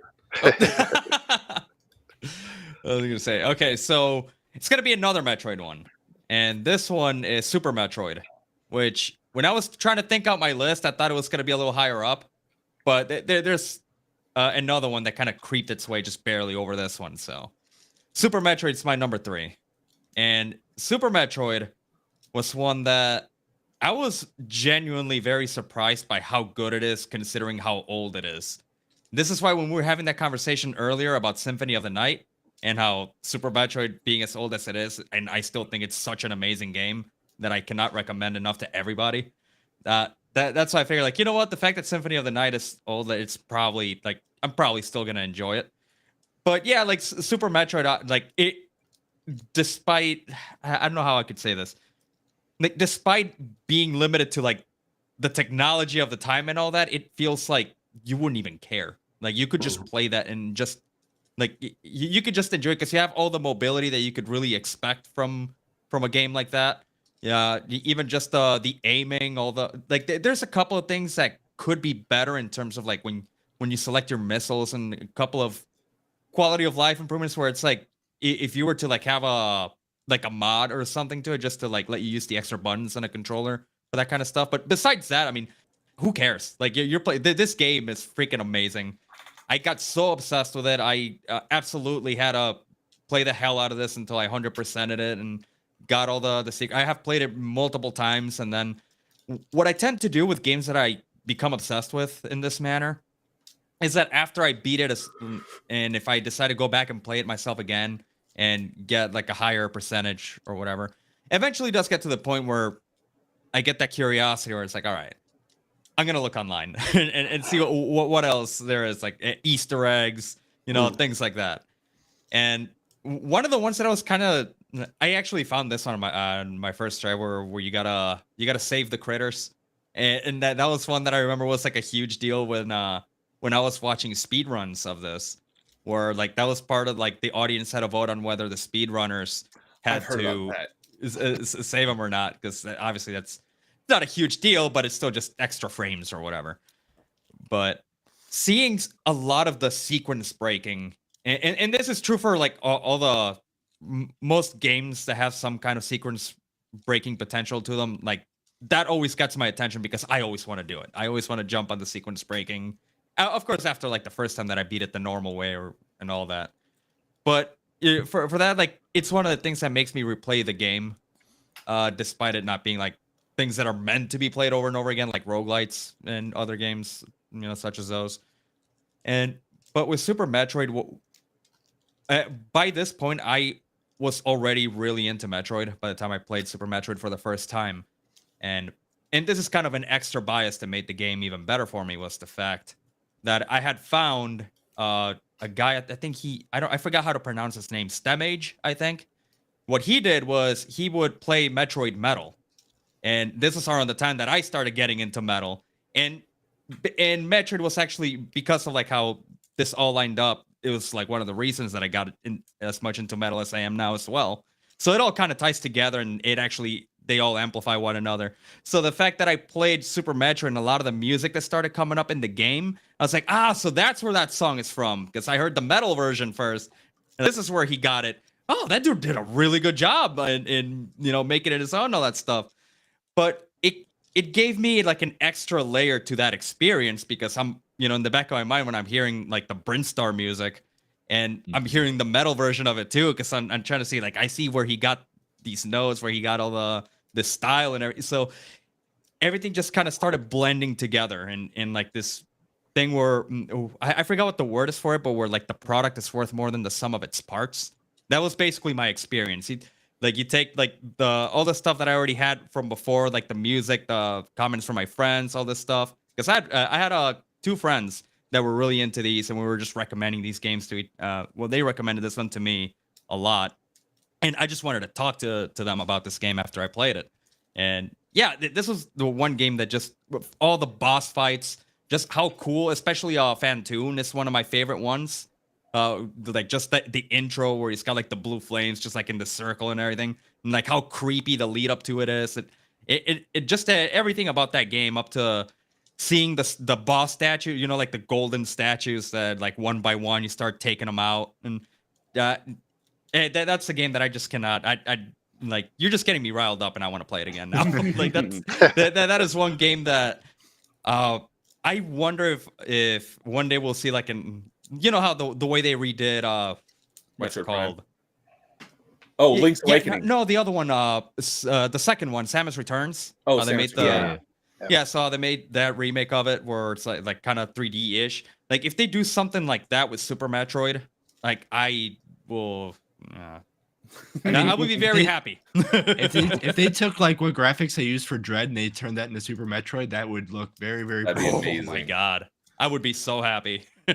Super They Metroid could Dread. take all my monies.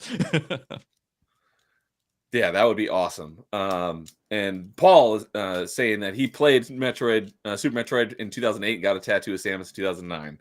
So he loves it. Nice. And speaking of Metroid music, you can go check out his channel. He's got some great Metroid music on his channel because he does video game music as well. He does. I've listened to some of his metal. It's pretty dope. Yeah, good stuff. So cool, excellent, good pick. And that wraps it up for our number 3s. So we're on to our number 2s. So, there we go. Okay, I was like, why am I looking at number 1?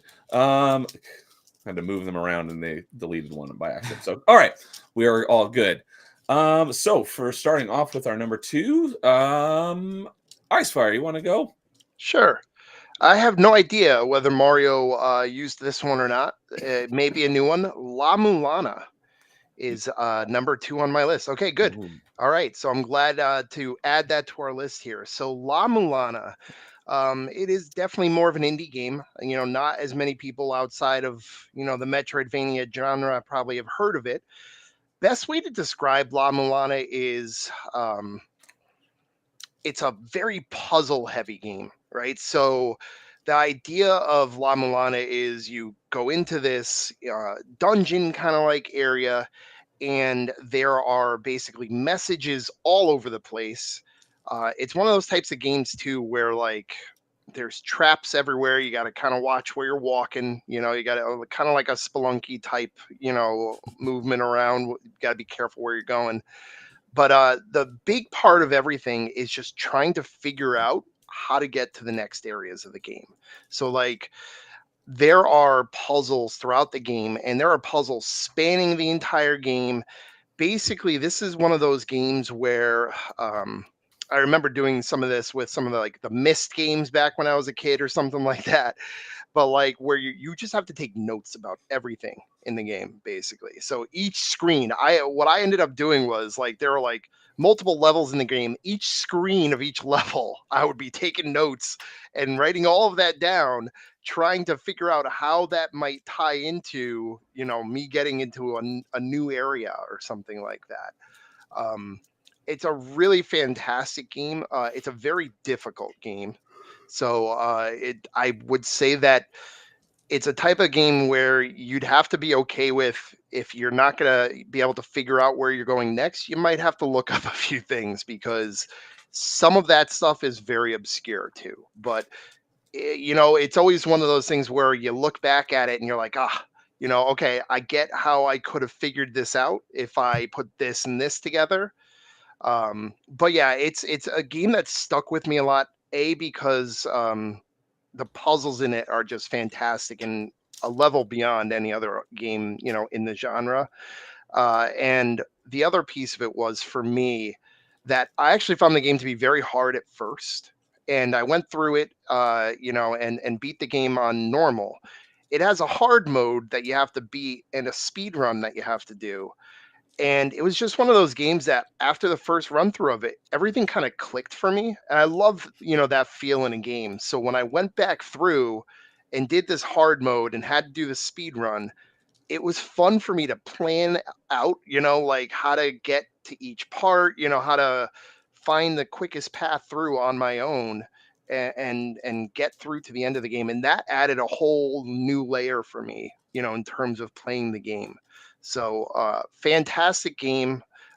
Again, you have to really give it a shot to see if you like it. I'd say it's a little bit niche for, you know, for people, but you know, if you're into puzzles and trying to figure out what to do next, there's nothing that really beats that game, I'd say.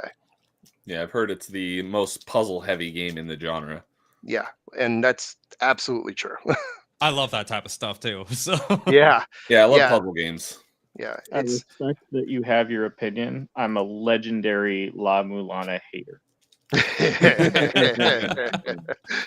Yep, I do know that you. Yeah, Jay is not a big fan of La Mulana. No. I've seen pictures of people's notes on this game. It's like notebooks full of notes to I to might solve all still these have it puzzles. somewhere. I'll have to I still I'd have have to my notes. spoil it, but yeah, it's insane. Those was that? notebooks are what turned me off of the game.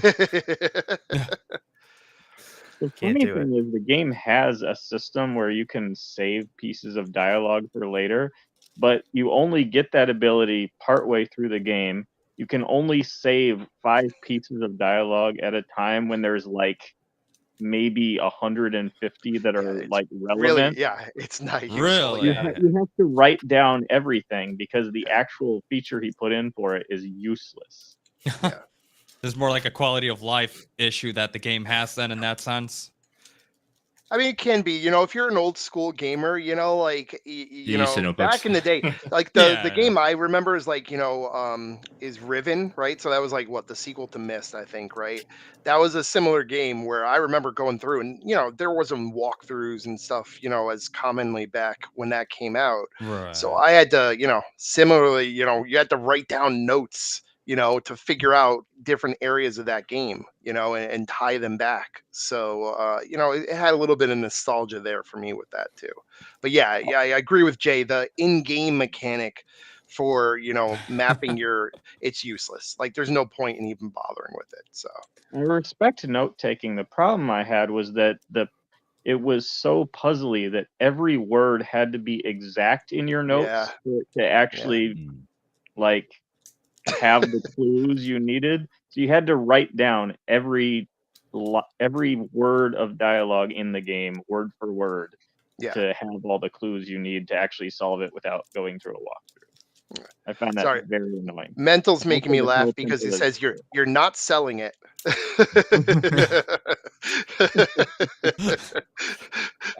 He's not a fan of puzzle games.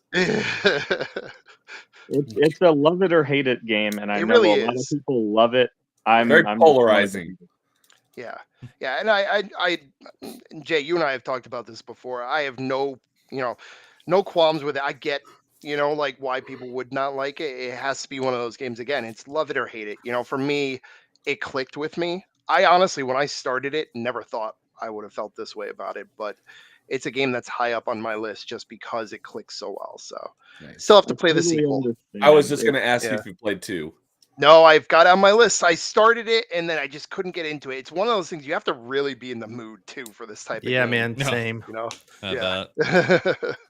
So All right. One thing I was just going to mention while Shred was talking about Super Metroid is that Super Metroid was really where I felt the Metroid games kind of came into their own. Since the first one was NES, the second one was Game Boy, Super Nintendo, it was really had the chance to kind of spread its wings. So Yeah, I'm gonna disagree. I think Metroid 2 is when it got really good, but that's just me. that was Jason's number 1 on his list was Metroid 2. But yes, no, yes, And I no, did Super like Metroid too. Despite it being like black and white and everything, it's like I was still able to play through it and I enjoyed it. It was just Metroid 1 that I couldn't do. back in our day, you can only play games Yeah. in black and white.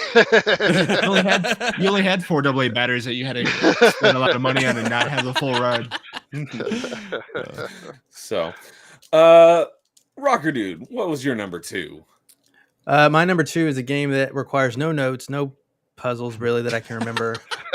And it is has lots of color though. It's The Messenger. So the time bending Metroidvania where you go between 8 and 16-bit, more super humorous dialogue, and I think it's the right amount of challenge. It's not overbearing, but it's not easy. I've seen people fail at the first boss and throw their controller, but I made it through all the way, and it's very rewarding once you do it.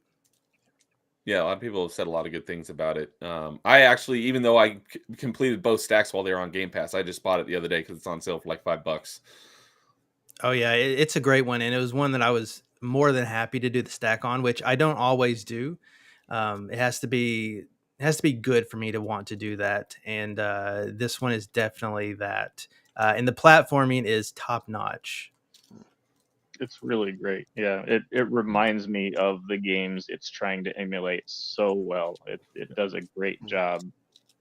Yeah, if you were basically to put like the original NES Ninja Gaiden and the original NES Metroid together, you probably get the Messenger. I would say, the ironic thing from this game for me was that I actually liked the first half, which is the the non-Metroidvania half of the game more, just because of the humorous parts, like talking with the shopkeeper and stuff like that. That kept me going. And actually, when I got to the Metroidvania part, I actually kind of just fell off it for for whatever reason, because at that point the story kind of drops out, right? And you're just exploring, and that part of it is great, but for whatever reason it just didn't hook me enough. So I still have to give it a chance and go back to it. So Yeah, the when DLC is super fun and also super funny.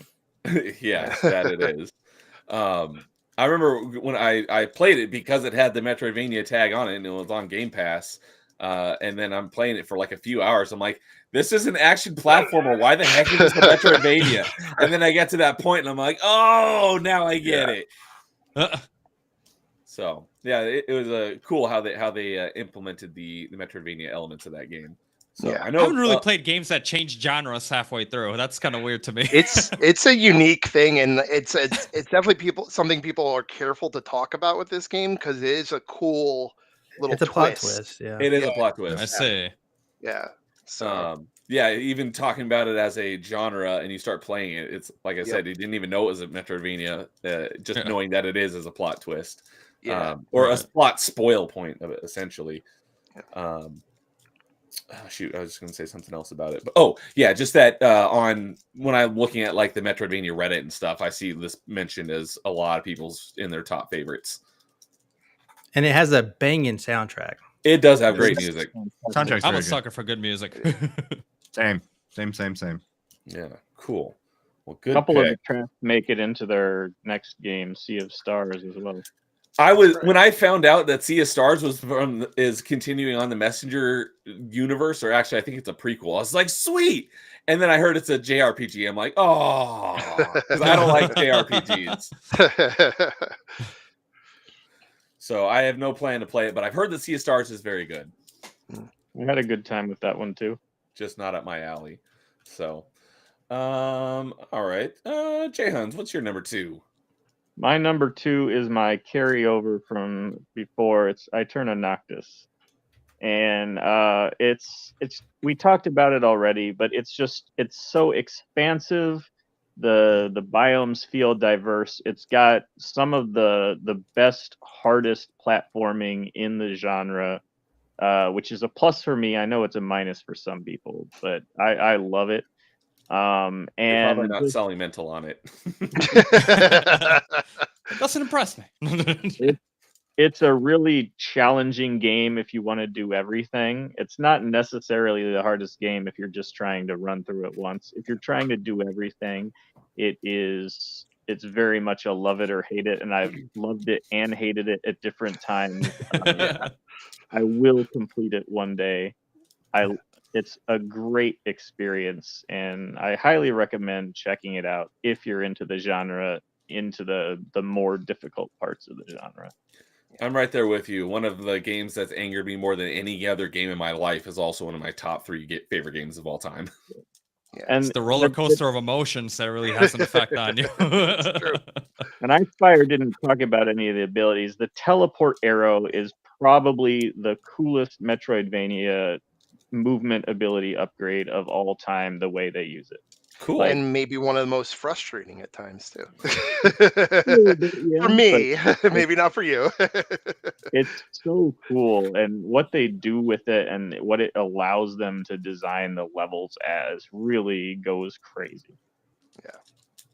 There was a part in the game, and Jay, you may remember this when I was mentioning it in our chat, that it's supposed to be an easy use of this teleport arrow. A bit, you shoot the arrow and you teleport through it. And for some reason, I could just not get the arrow to go where I wanted it to. And I kept jumping. I had to go through the same area over and over again. It was driving me insane. But then when you get through it, Part. it's the minecart part, like it shouldn't be that hard, but for some reason it's early on after you get the arrow, so you're still trying to learn how to use it. but like again, once you get through it, you get that feeling of just like success, and it just felt good. And then from there on, everything was a little bit easier with the arrow at that point. So, but yeah, that arrow thing drove me nuts at times. It's so satisfying to get it right. It is cool. It is a really cool ability, and yeah, there really is nothing like it in any other game that I've played for sure. So And Now, the I'm trying to DLCs visualize that what this added looks are like. impossible. I mean, I don't think it's too much. It's basically you shoot an arrow and you can teleport yourself to the arrow, like As wherever it long as is. it's Now, not too far Oh, away. so the yeah, as further it long as goes, the it's further within a you range. teleport. Yeah, Yes. but it has to be within Oh. a certain range. So Okay. imagine, and you don't really know exactly where that range is, but you start to get a You feel get a for feel it. I for it. Yeah. see. So, but yeah, like Jay And said, it's so imagine you're doing all this crazy jumping around platforming, and then the game's like, by the way, shoot an arrow through this tiny little gap, then warp over there, then do some more platforming. Like Oh, that's that actually where sounds things really start cool. really.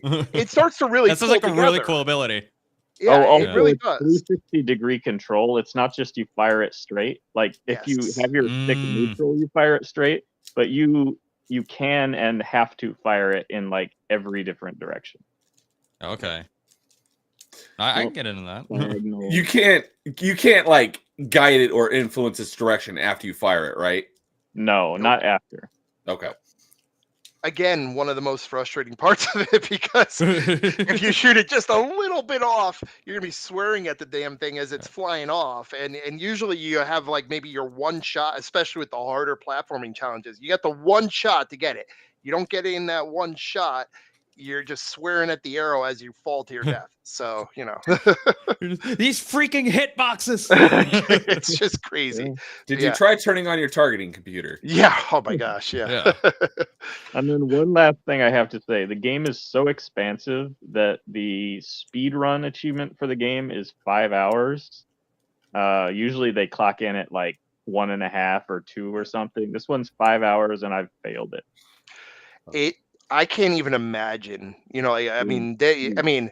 there are, we have some others in our chat, right, that are really good with the genre too, and even they have expressed this is a tight timeline. And again, 5 hours. That's, a long time for a speed run, but you need like every minute of it basically. So, Like pretty most crazy. Metroidvanias, you clock in a full completion like 7 to 8 hours. The Yeah. speed run for this Yeah. one is tight at 5. Yeah. It's crazy. But I believe it. I mean, I don't even know how you do it in 5 hours. I'd have to really, We've like been close. look at it. Yeah. Watch someone else do it to take notes. Yeah. I Get mean, the sequence like James- breaking down and the cheesing Yeah. bosses and all that stuff. yeah. All right, and that brings us to Shred for his number 2. My number 2 is probably your favorite game, Neo, Hollow Knight. Oh, Oh, Hollow Knight was a game that I played very obsessively when I first started playing it. It got me hooked almost immediately, and this was one of this was a game that I played at my friend's house because he owned it. It's kind of like the same guy that I told you about earlier on with Bloodstained. So we played a bit of Hollow Knight. I said I really like this game, and I ended up buying it myself, which I did not with Bloodstained, but I did with Hollow Knight. So with Hollow Knight, that I just played very obsessively, and I kind of let go of a lot of responsibilities that I should have taken care of because I'm. Let's not talk about that. Let's talk about how good this game is. This freaking game. Just like the first thing you're gonna see, it's gonna look very dark because you're in caves and everything. It's bugs, dirt, rocks, and you're in a cave. You hear water dripping. Like just all the look and feel of it. Like to me was something that I really enjoyed right off the bat because it's got like the creepy but also cute look to it. Like just how the Hollow Knight looks. It's got like those big round eyes and everything. And talking to the characters where it kind of remind me a little bit of talking to a Banjo-Kazooie character, except not as annoying, like anywhere close. Because they kind of do like some noises where you kind of know they're talking, but like they don't actually have voice actors. You just kind of read. But even just all the background music, that somber, melancholic feel that it has throughout most of it, Like all of that to me just really like it's something that like I knew I was playing a unique game when I was playing this. Because even if I was to hear like just a tiny little bit of one of the scores from the game, like at any given moment, I would immediately think Hollow Knight because like I really like the music from that game. Even just music that's you're just walking around or actually fighting. Like both of them, I thought were great. A lot of the fights and the enemy design, and just and kind of what you were talking about, how frustrating the game is when you have a boss that is just kicking your teeth in over and over again. But and I know how I talked about how I don't like something that is overly repetitive, but there are certain ways where that rule is kind of broken to me, where it can be repetitive, and yes, I will get frustrated, but once you get through it, you find it rewarding, which is something that's very difficult to do for me. Because if something's too repetitive, I just get annoyed and I feel like I'm wasting my time. But Hollow Knight did a really good job in making it feel rewarding for some reason. I can't put my finger on how that came about, but especially when you have the enemies that you can fight again, like you fight their dream versions. Oh, they're like the powered up. Those, to me, the reason that that was when I turned into a masochist, as you said, because I took it personally. Yeah. When you go back and you try to fight one of these dudes, and you already beat his base form, but now this upgraded form is just like, oh, you thought, like suddenly I just can't let it go, and I have to keep fighting him. And to this day, there are two bosses that I have not been able to beat that I still have to fight, and that is Nightmare King Grim Hmm. and the Radiance. Yeah, the So radiance. Yeah. those are the two that I still have to beat, and then that's not even counting the boss gauntlets. Like that's I'm not even counting those. I've tried Mhm. those. I made it through some of them. Oh my god, those are some very difficult fights that I usually would not be into the type of game that just makes you try something over and over again, as I've mentioned. But something about the way that this game does it, where it kind of gives you something better than just a carrot on the stick. It gives you something where you feel the progress. Even if you keep dying, like somehow it made it so that you know that you're getting better. Like you feel it in your bones that you're getting better at this fight or this part in the game or whatever. And that is despite the fact that these bosses don't have health bars. So despite that fact, I still know when I'm like, okay, I'm really getting the hang of this. And you always feel like, okay, I messed up. Like it's easy to see where you mess up. I think that's probably why. Where I can kind of, and even then, it's also the way that it has the system of equipping your charms, which give you certain abilities. Where for each boss fight, you're like, you know what, that didn't work. Let me sit down on the bench. Let me look through my charms, re-equip. Maybe if I, sturdy body, long nail, whatever. Maybe I need a little more range. Maybe I need a little more health. And you actually have to take a moment and strategize. It's not just running all Leroy Jenkins and trying it over and over and over again. It's like you actually have to take a step back, think about what went wrong, and just gotta scratch your head, do a little reading, and try to come up with a plan. So it's not just repetition. There is some type of planning to it. And that's something that I really appreciated about that game. Now, a couple of things that I didn't like so much about it was just like the way that the checkpoints are, where like you can get knocked so far away back to your last checkpoint, and you have to redo everything if something goes wrong. That sort of stuff that I never really like cared for. Like I don't like it, but with Hollow Knight, I feel like the rest of the game made up for that tremendously, to the point where like it was not a deal breaker for me. I still really enjoyed that game. It's one of my favorite games of all time. And it was the first time that I was introduced to the concept of having to fight your soul or your shadow in the spot where you died, and that was the first time I saw that. So to me, I thought that was really cool, because even when you're approaching it, you hear like the creepy music playing when you're getting close to where your shadow is. Mm. And you know what I'm talking about, like the weird like the chimes. Yeah, you and just stuff. start anticipating, okay, shoot, Mhm. like something's Yeah. coming, right? Yeah. Yeah. And one of the really neat things that I thought was really cool about the way that they made this was that there are certain powers that you get as as you do in a Metroidvania or a Vainer, as I should. It's gonna take a little to get used to calling it Vainer, but the so certain power, like especially the attacks that your shadow also ends up learning, and you have to, it becomes very deadly if you're not careful. So that was one thing that where it actually did get me pretty bad because I did not expect it, and so that there was some of that happening, but just everything about the look and feel, the anticipation, the way that the game played on making you like giving you that feeling of dread that I talk about, and why I like Metroid games as well, how it gives you that impending doom and like you're alone, even though in Hollow Knight it's not so much the case because there are NPCs that you talk to and all that. But to me, even just like I said, the music too, especially after you go on YouTube and you find like symphonic metal versions of a lot of the boss fight music and stuff like that. To me, it's something that it's one of those things that I just want to share with everyone, and I cannot wait for Silk Song. If it ever comes out, I'm gonna have to, but Right.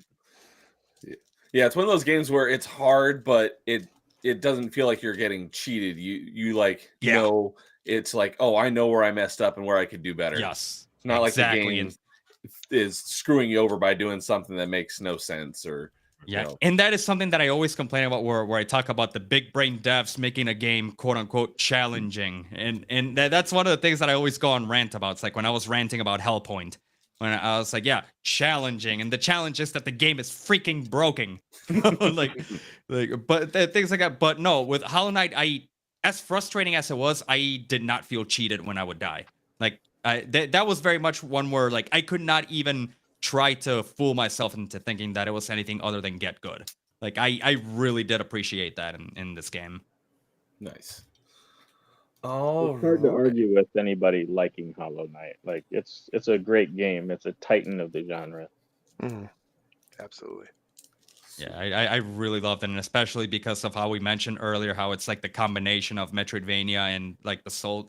I didn't know that Souls was a genre at the time. That was just, I thought it was just a thing that Hollow Knight had, but now I know. So, and I really enjoyed it. So. Yeah. Cool. Yeah, that's often at the top of a lot of people's Metroidvania lists as well. So, but yeah, not mine. So, and we got my good friend Melee K. What's up, K? Good to see you. Yo. So, all right. Well, that wraps it up for number 2. So, before we get on into our number 1s, we'll do a round with everyone's honorable mentions. Oh, and we got my other good buddy, Angry Canadian. What's up, Angry Canadian? Good to see you. Hope you're doing well. So, all right. We'll go around the horn here. Let's start with Icefire. What are your honorable mentions? Sure. Yeah, so I've got a couple of games on my list that I just wanted to highlight out there. Some of them not as maybe not as well played. Just all games that I enjoyed but weren't good enough to make my top 5 for me at least. So one of the games I have on my list is After Image. This is one of those games that's come out more recently. I've seen some mixed feelings on how people feel about the game. I loved it. Really, it has, again, one of the biggest maps in the genre. But what's fantastic about the game is just it felt good to play. Just you go through, the movement was great, the combat was great.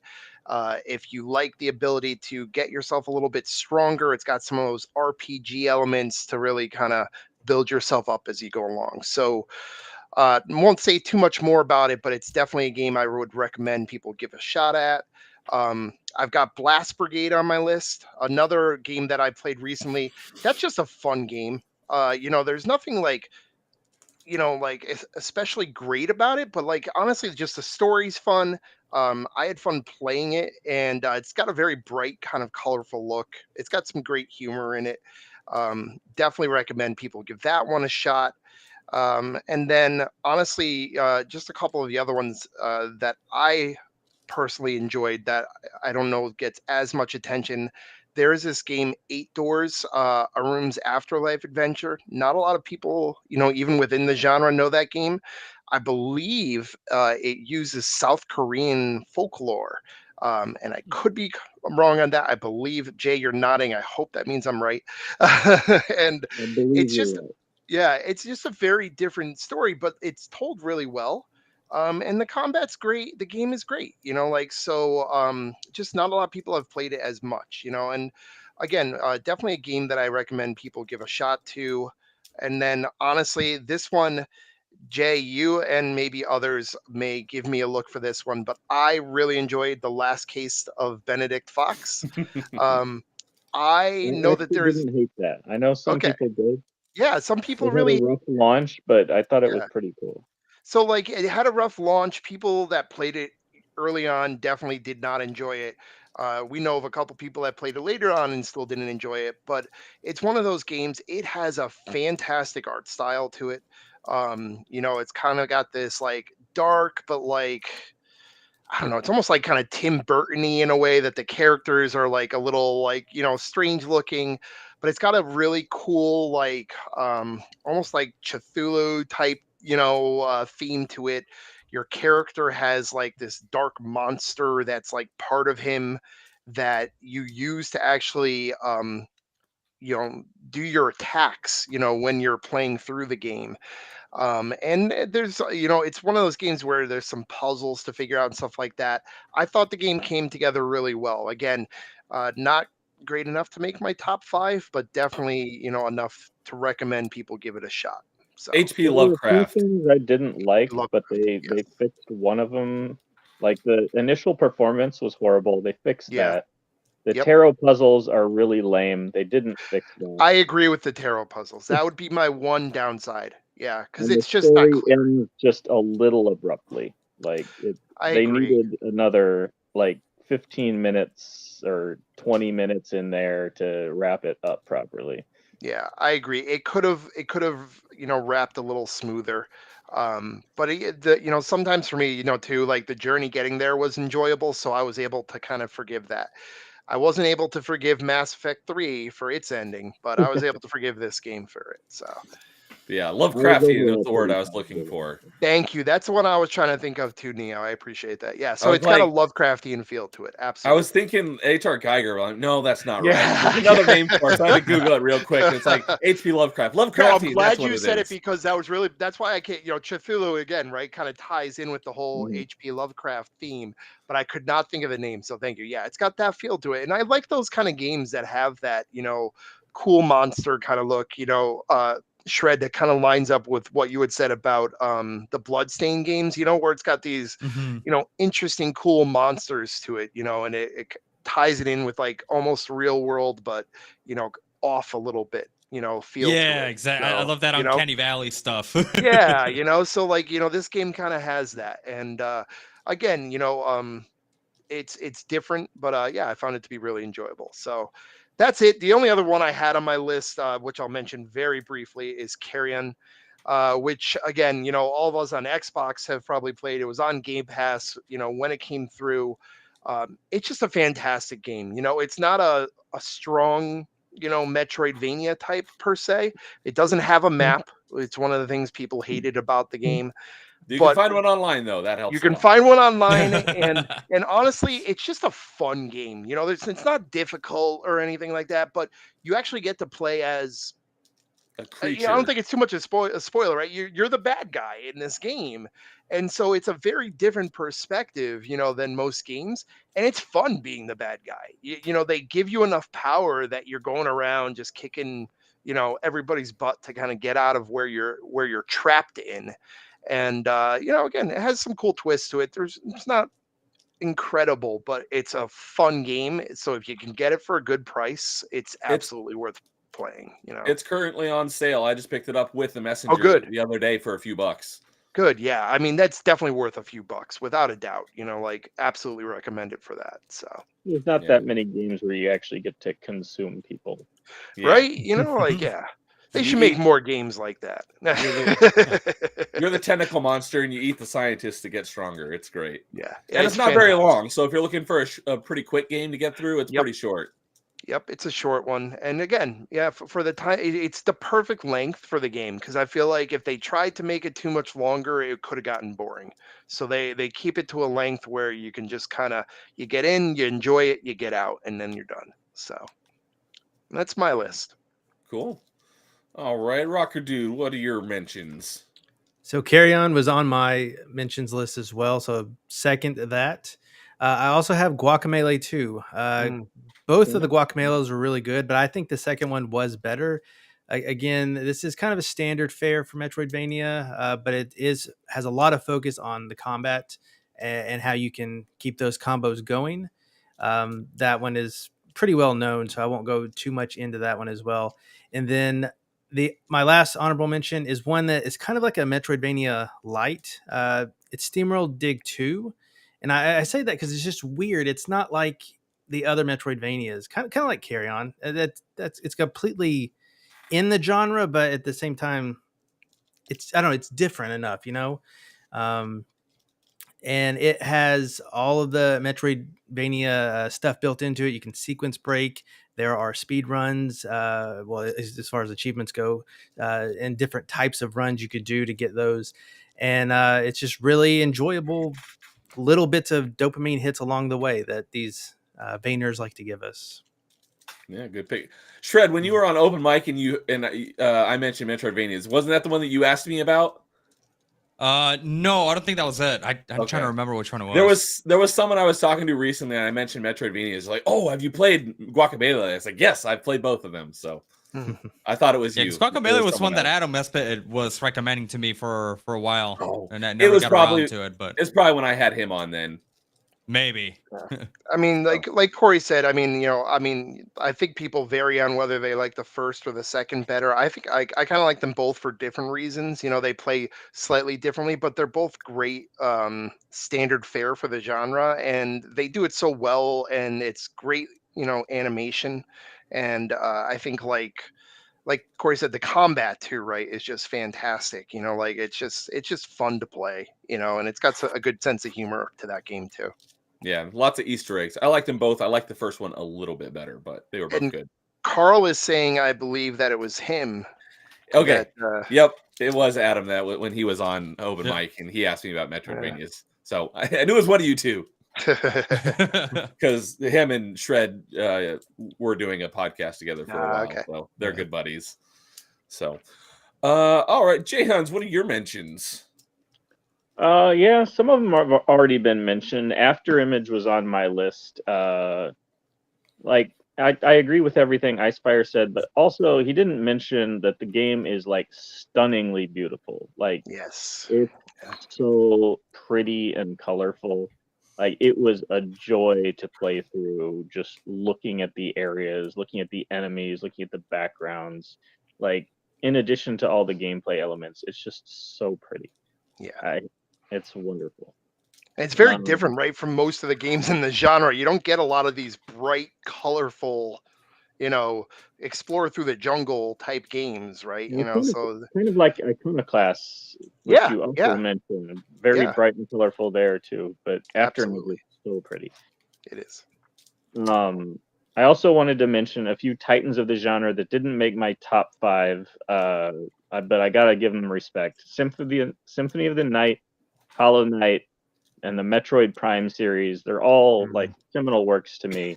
They didn't make my top 5, but it was hard to take them off when I was making the list.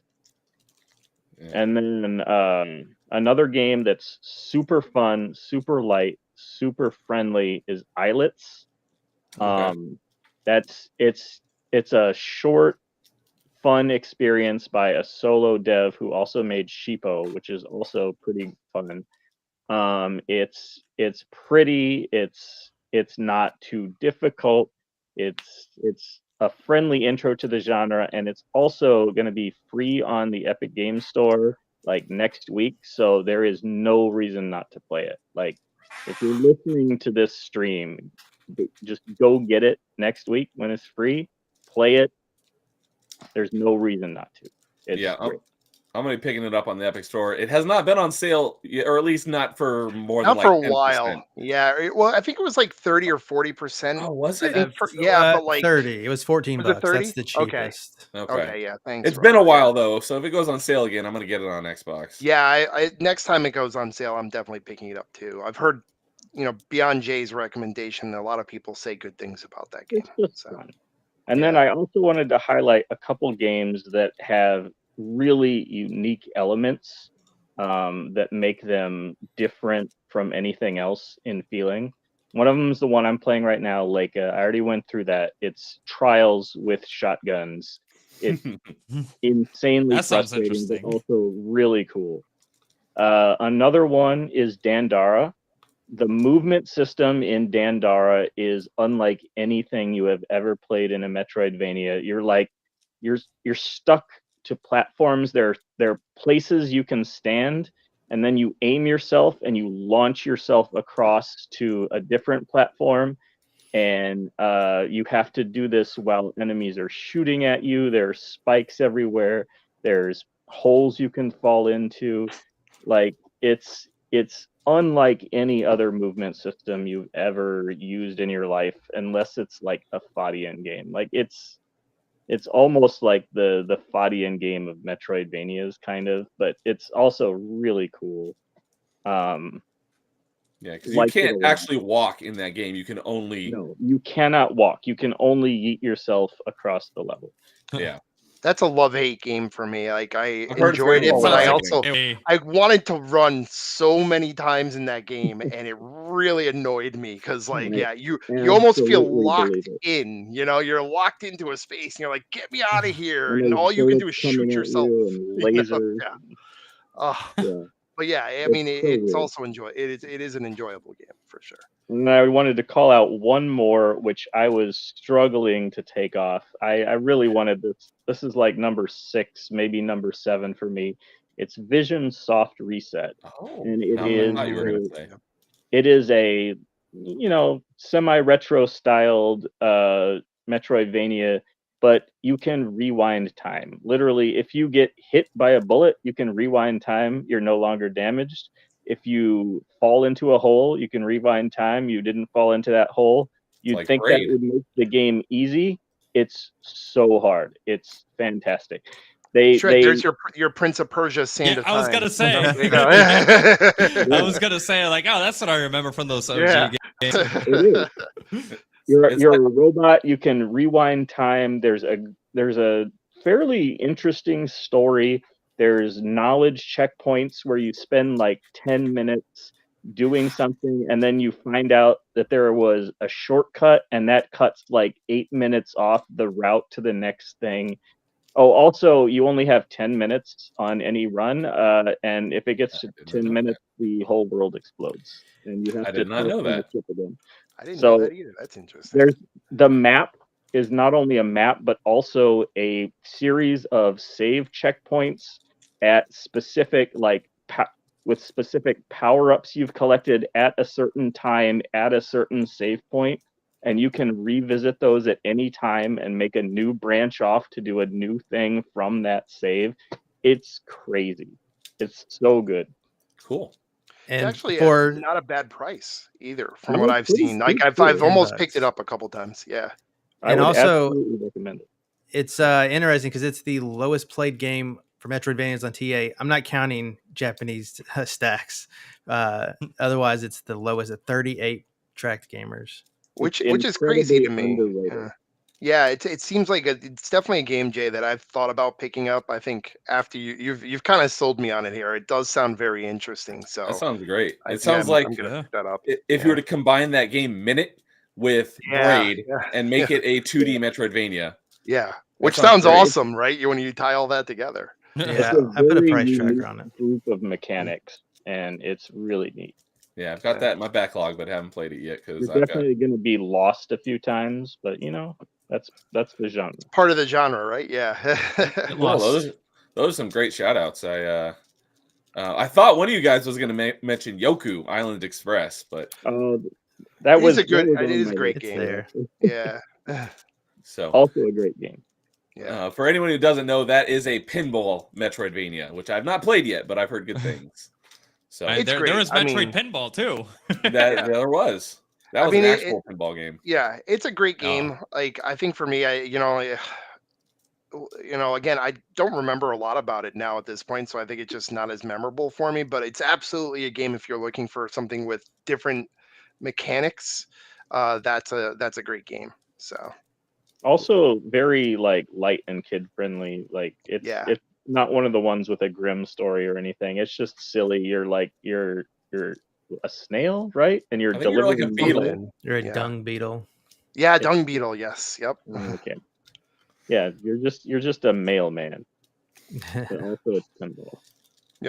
So, all right. And Shred, what are your honorable mentions?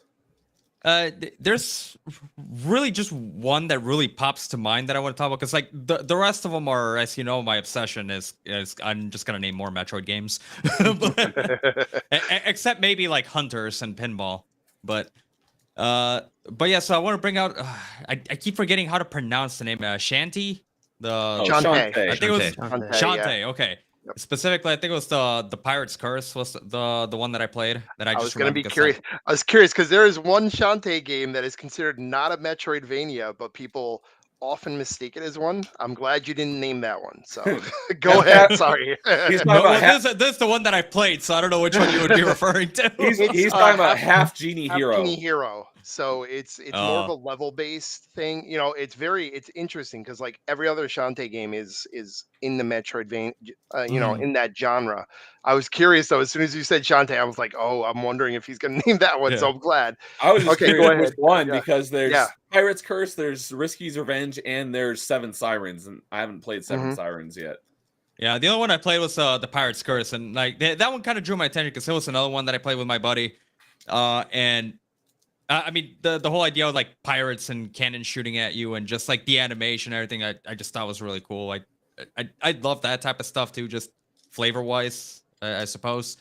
Not as much as the horror sci-fi, but that was one that, and at the time that I played it, I didn't know what a Metroidvania was either. So like it's just one of those things where I like these games and I don't know exactly what it is. I can just kind of point to things about the formula without realizing that it's a whole genre.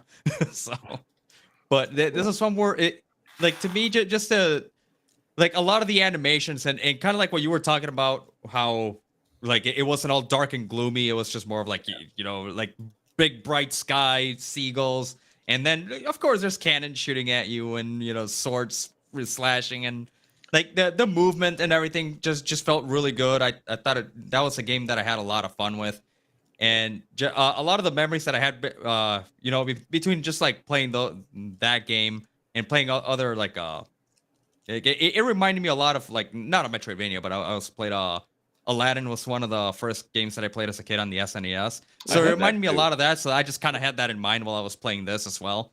And it's kind of like what I talk about, how like previous experiences and other things kind of add on to whatever I'm currently playing. So it just kind of gives it that extra layer of when to my experience when I play it. So to me, that was a game that I had a lot of fun with, and it just didn't make the list. And the only reason it really didn't make the list was because like I never completed it. Because like I said, it was another one of those games that I played with my friend where he played for a bit, died a bunch of times, and passed it to me. I died a bunch of times. It was just kind of that. And so I couldn't really put it on the list for that reason. I mean, I did it with Bloodstained because I saw enough of Bloodstained to where I was like, okay, yeah, this is a good game. Like I need to put this one on there. But yeah, so that's the one that I wanted to bring up. Cool. All right, and Cult Carl saying surprising no one's brought up Ori yet. To be honest, I'm So- surprised as well. But we got one more pick, so you never know. especially I how will heavy say that was for Ori- the first episode. There was an Ori game fighting for my 5th spot. So the Will of the Wisps, fantastic game. The only reason I put Iconoclast on is because I knew nobody would mention that, and that's a game I wanted to highlight. But yeah, both Ori games I do feel are fantastic. But I'll leave it just in case anybody is going to mention it as their first. So All right, so that brings us to number 1, and that is all right. So, well, cool.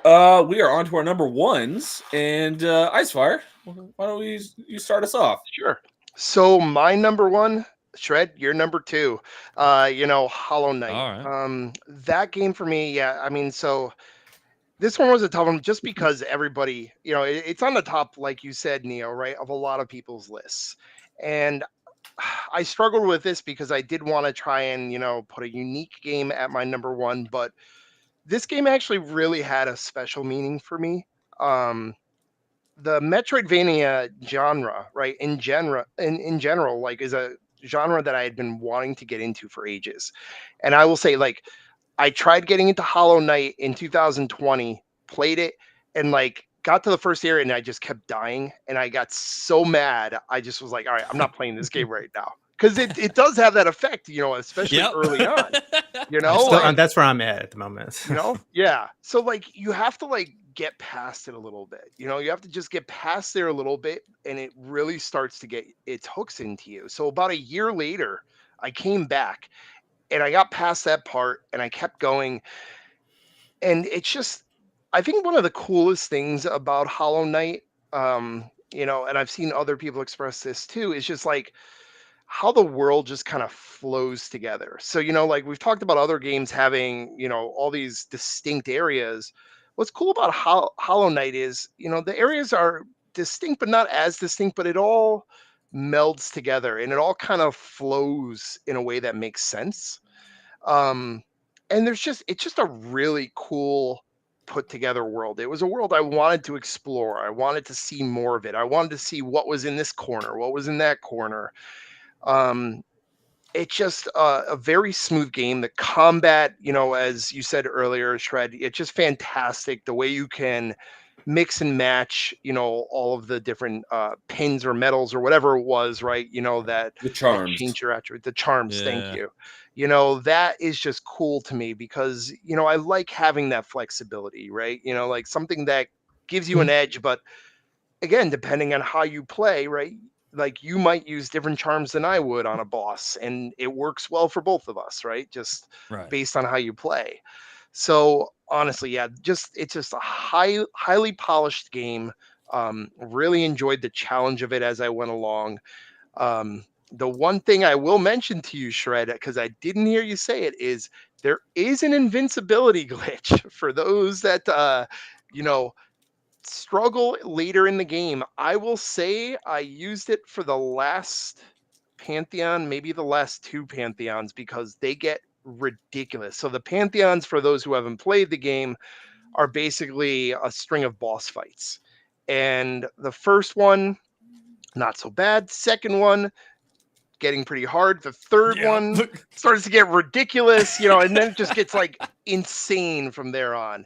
And like I tried so many times to get through those last 2, I think it was in there, and I couldn't do it. And so there is an invincibility glitch if you look it up that will let you get through in case you want to see what it looks like past those pantheons, just to see the story Right. or whatever.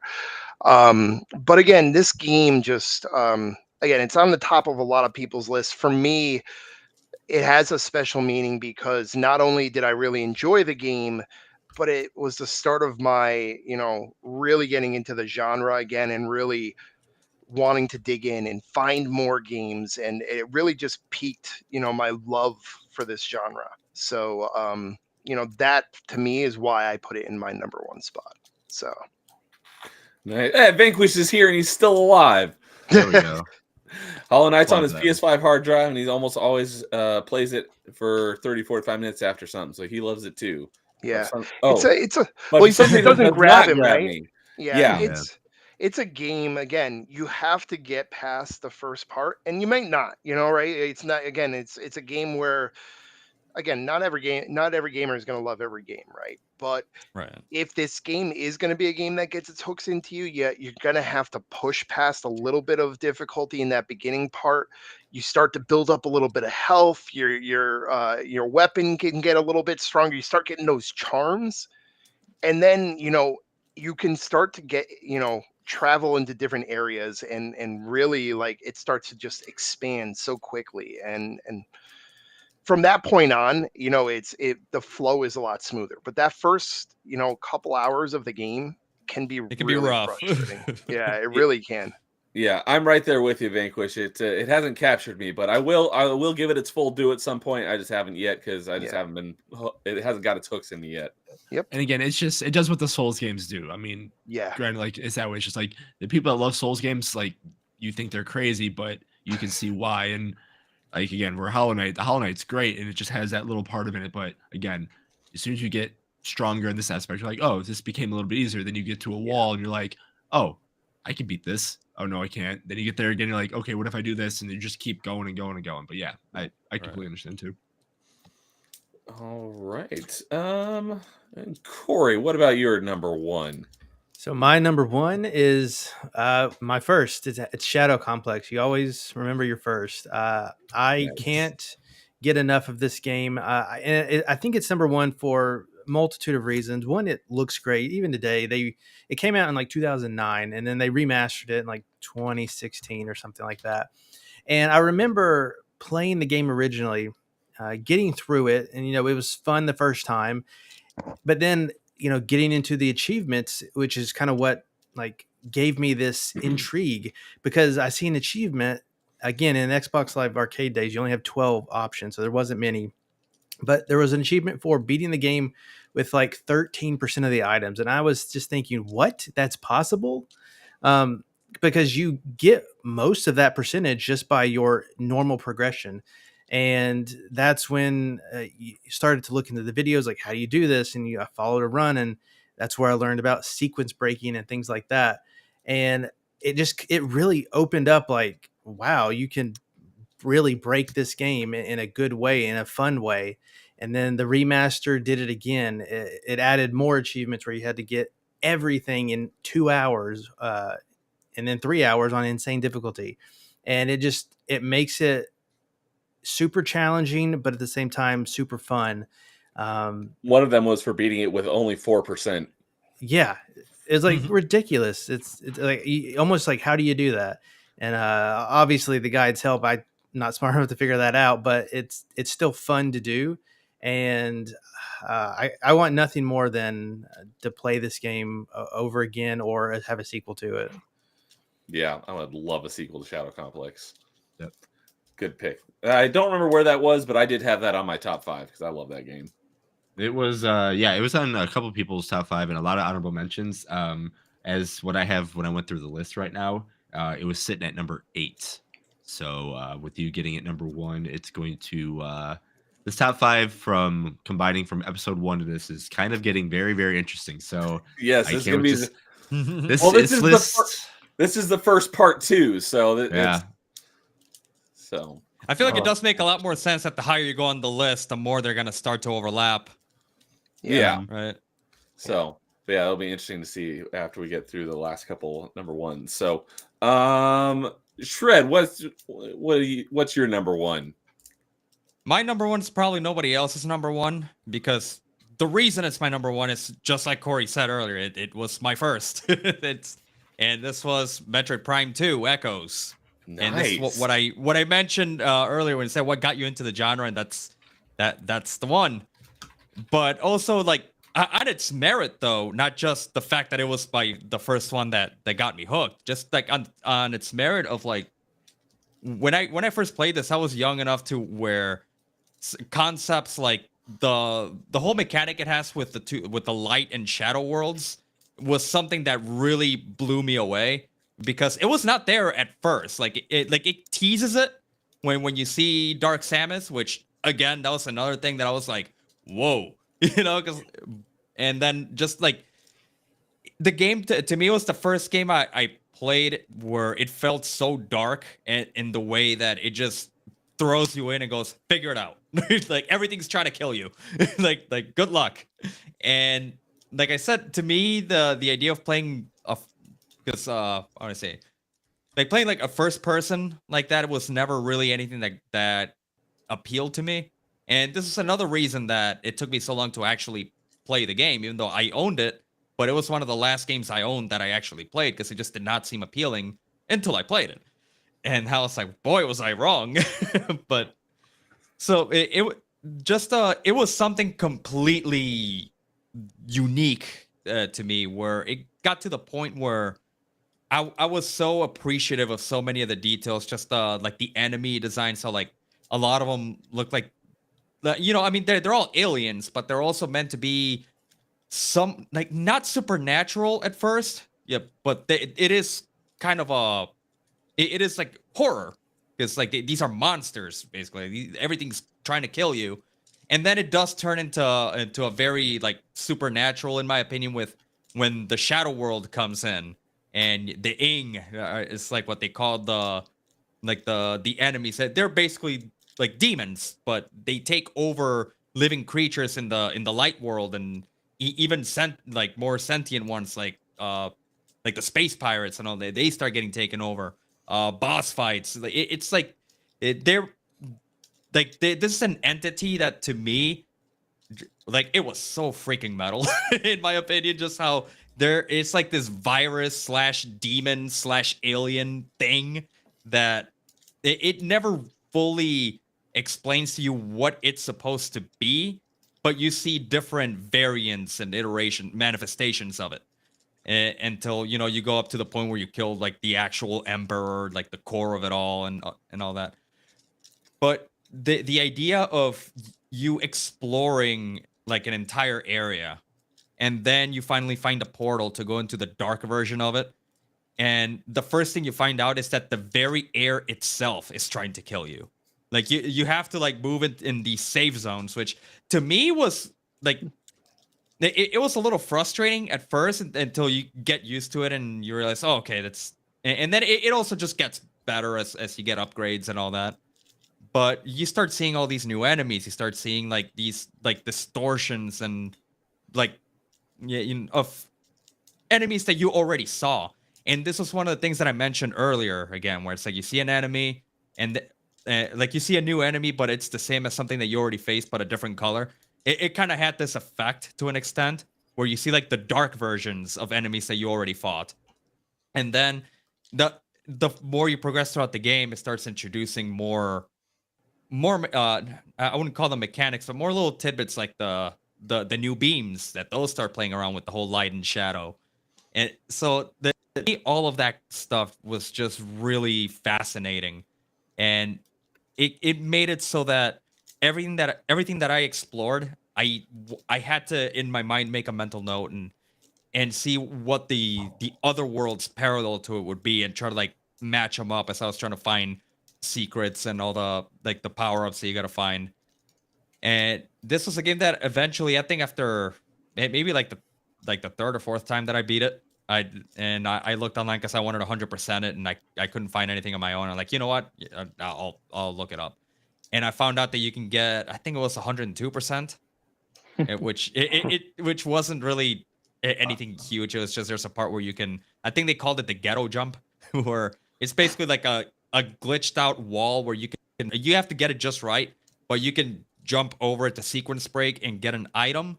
But then once you go through a cutscene, the item is there again, so you go past 100%. I did not know that. Yeah. So that I had to do it just so that I could say I did it. And I'm like, all right, I completed it.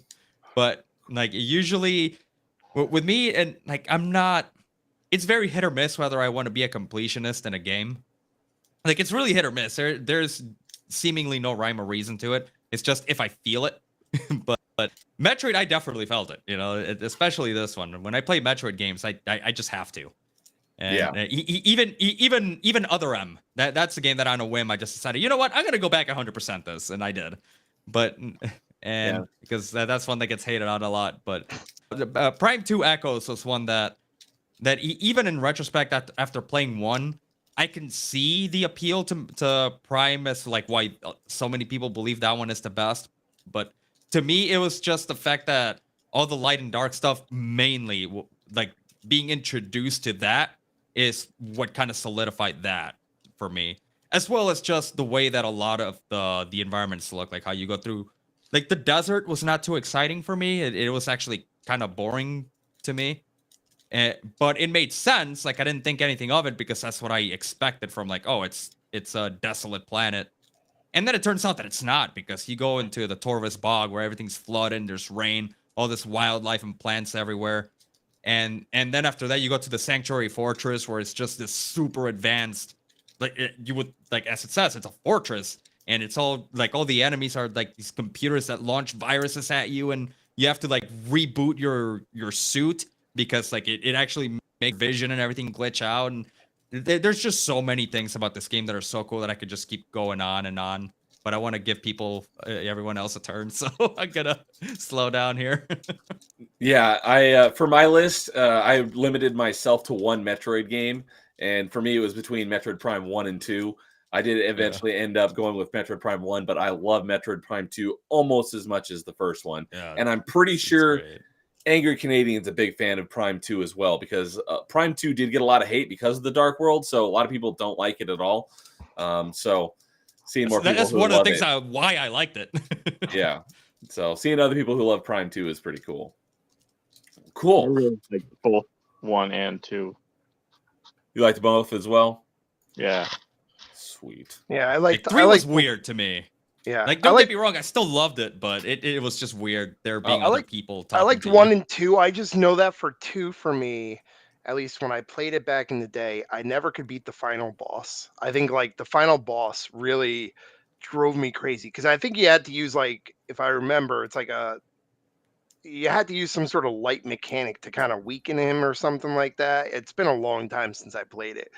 That's definitely a game I have to go back to at some point because there is something special about those Metroid Prime games. I think it was one of the first times that we kind of saw the Metroidvania genre be in this, more from a first person, standpoint, Mhm. type of Yep. view. But I love that, they use environmental storytelling in those games, right? Like, it Oh, wasn't yeah. really like you were told much story, but like if you as you scan things in those environments, right, you started to learn pieces of the story and you'd get little snippets here Yeah. and there. And that was really cool. Not a lot of games, build out the world like that. And it made you want to go and explore more to find out more about the world, and Right, Corey? that was a cool part. Oh, he loves story, right? He loves No, but I reading agree with you there dialogue because entries. someone I talked to told me like, yeah, there doesn't seem to be a story in this game. It's like, well, the game doesn't just give you the story; you piece it Yeah. together. And that was one of the things that I would do too. Like if I'm playing and I want to take a little break, during my break, what I would do is like I would go to the logbook and I'm Yep. just like reading all the lore that you've collected. I'm reading the creature entries because like they sometimes even the creatures have lore attached to It them. adds. It Yeah, doesn't it just adds tell to you it. what they do and Yep. how to kill them. Like it'll actually tell you some cool things like this. It's kind of like reading the Pokédex entries. It's just flavor text. Like I just had so much fun reading all of those, and so many of the enemies were just such cool designs. Yeah, definitely. Sweet, yeah. Good pick. All right, and that leaves us with the last number 1 with Jay Huns. What's your number 1? All right, I feel a little awkward because I'm the only one that's cheating here, but I was unable to separate my love for the 2 Ori games, so I'm submitting them both at number 1.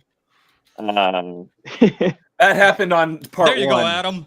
Because I think Jason did that and he couldn't I did pick, that. so he picked both. I chose the collection. Yeah, I did the same exact thing you did. Yeah, I think I remember that. I had the same reaction. Like the storytelling in the Ori games is absolutely beautiful. I think it's some of the best storytelling in the entire genre. The first game, I believe, may be the best storytelling in the entire genre. I like the story in the second one as well, but the first one makes me cry like 3 times, 4 times during the game every single time. Like I'm a crybaby. I cry during emotional stuff, but Ori gets me every time in Yeah. the same spots, and it's like the first game is very emotional, and I played it at a time in my life where I had a very small child, so all the story beats about being a kind of a child abandoned or a child who lost a parent, those all hit really hard at that particular moment in my life, and that's stuck with me emotionally for ever since. um so I love Ori 1. Like the combat wasn't the best combat in the genre, you know. we all know that about Ori 1, but it's an absolutely beautiful game with a wonderfully told story, and it's hard not to love it, in my opinion.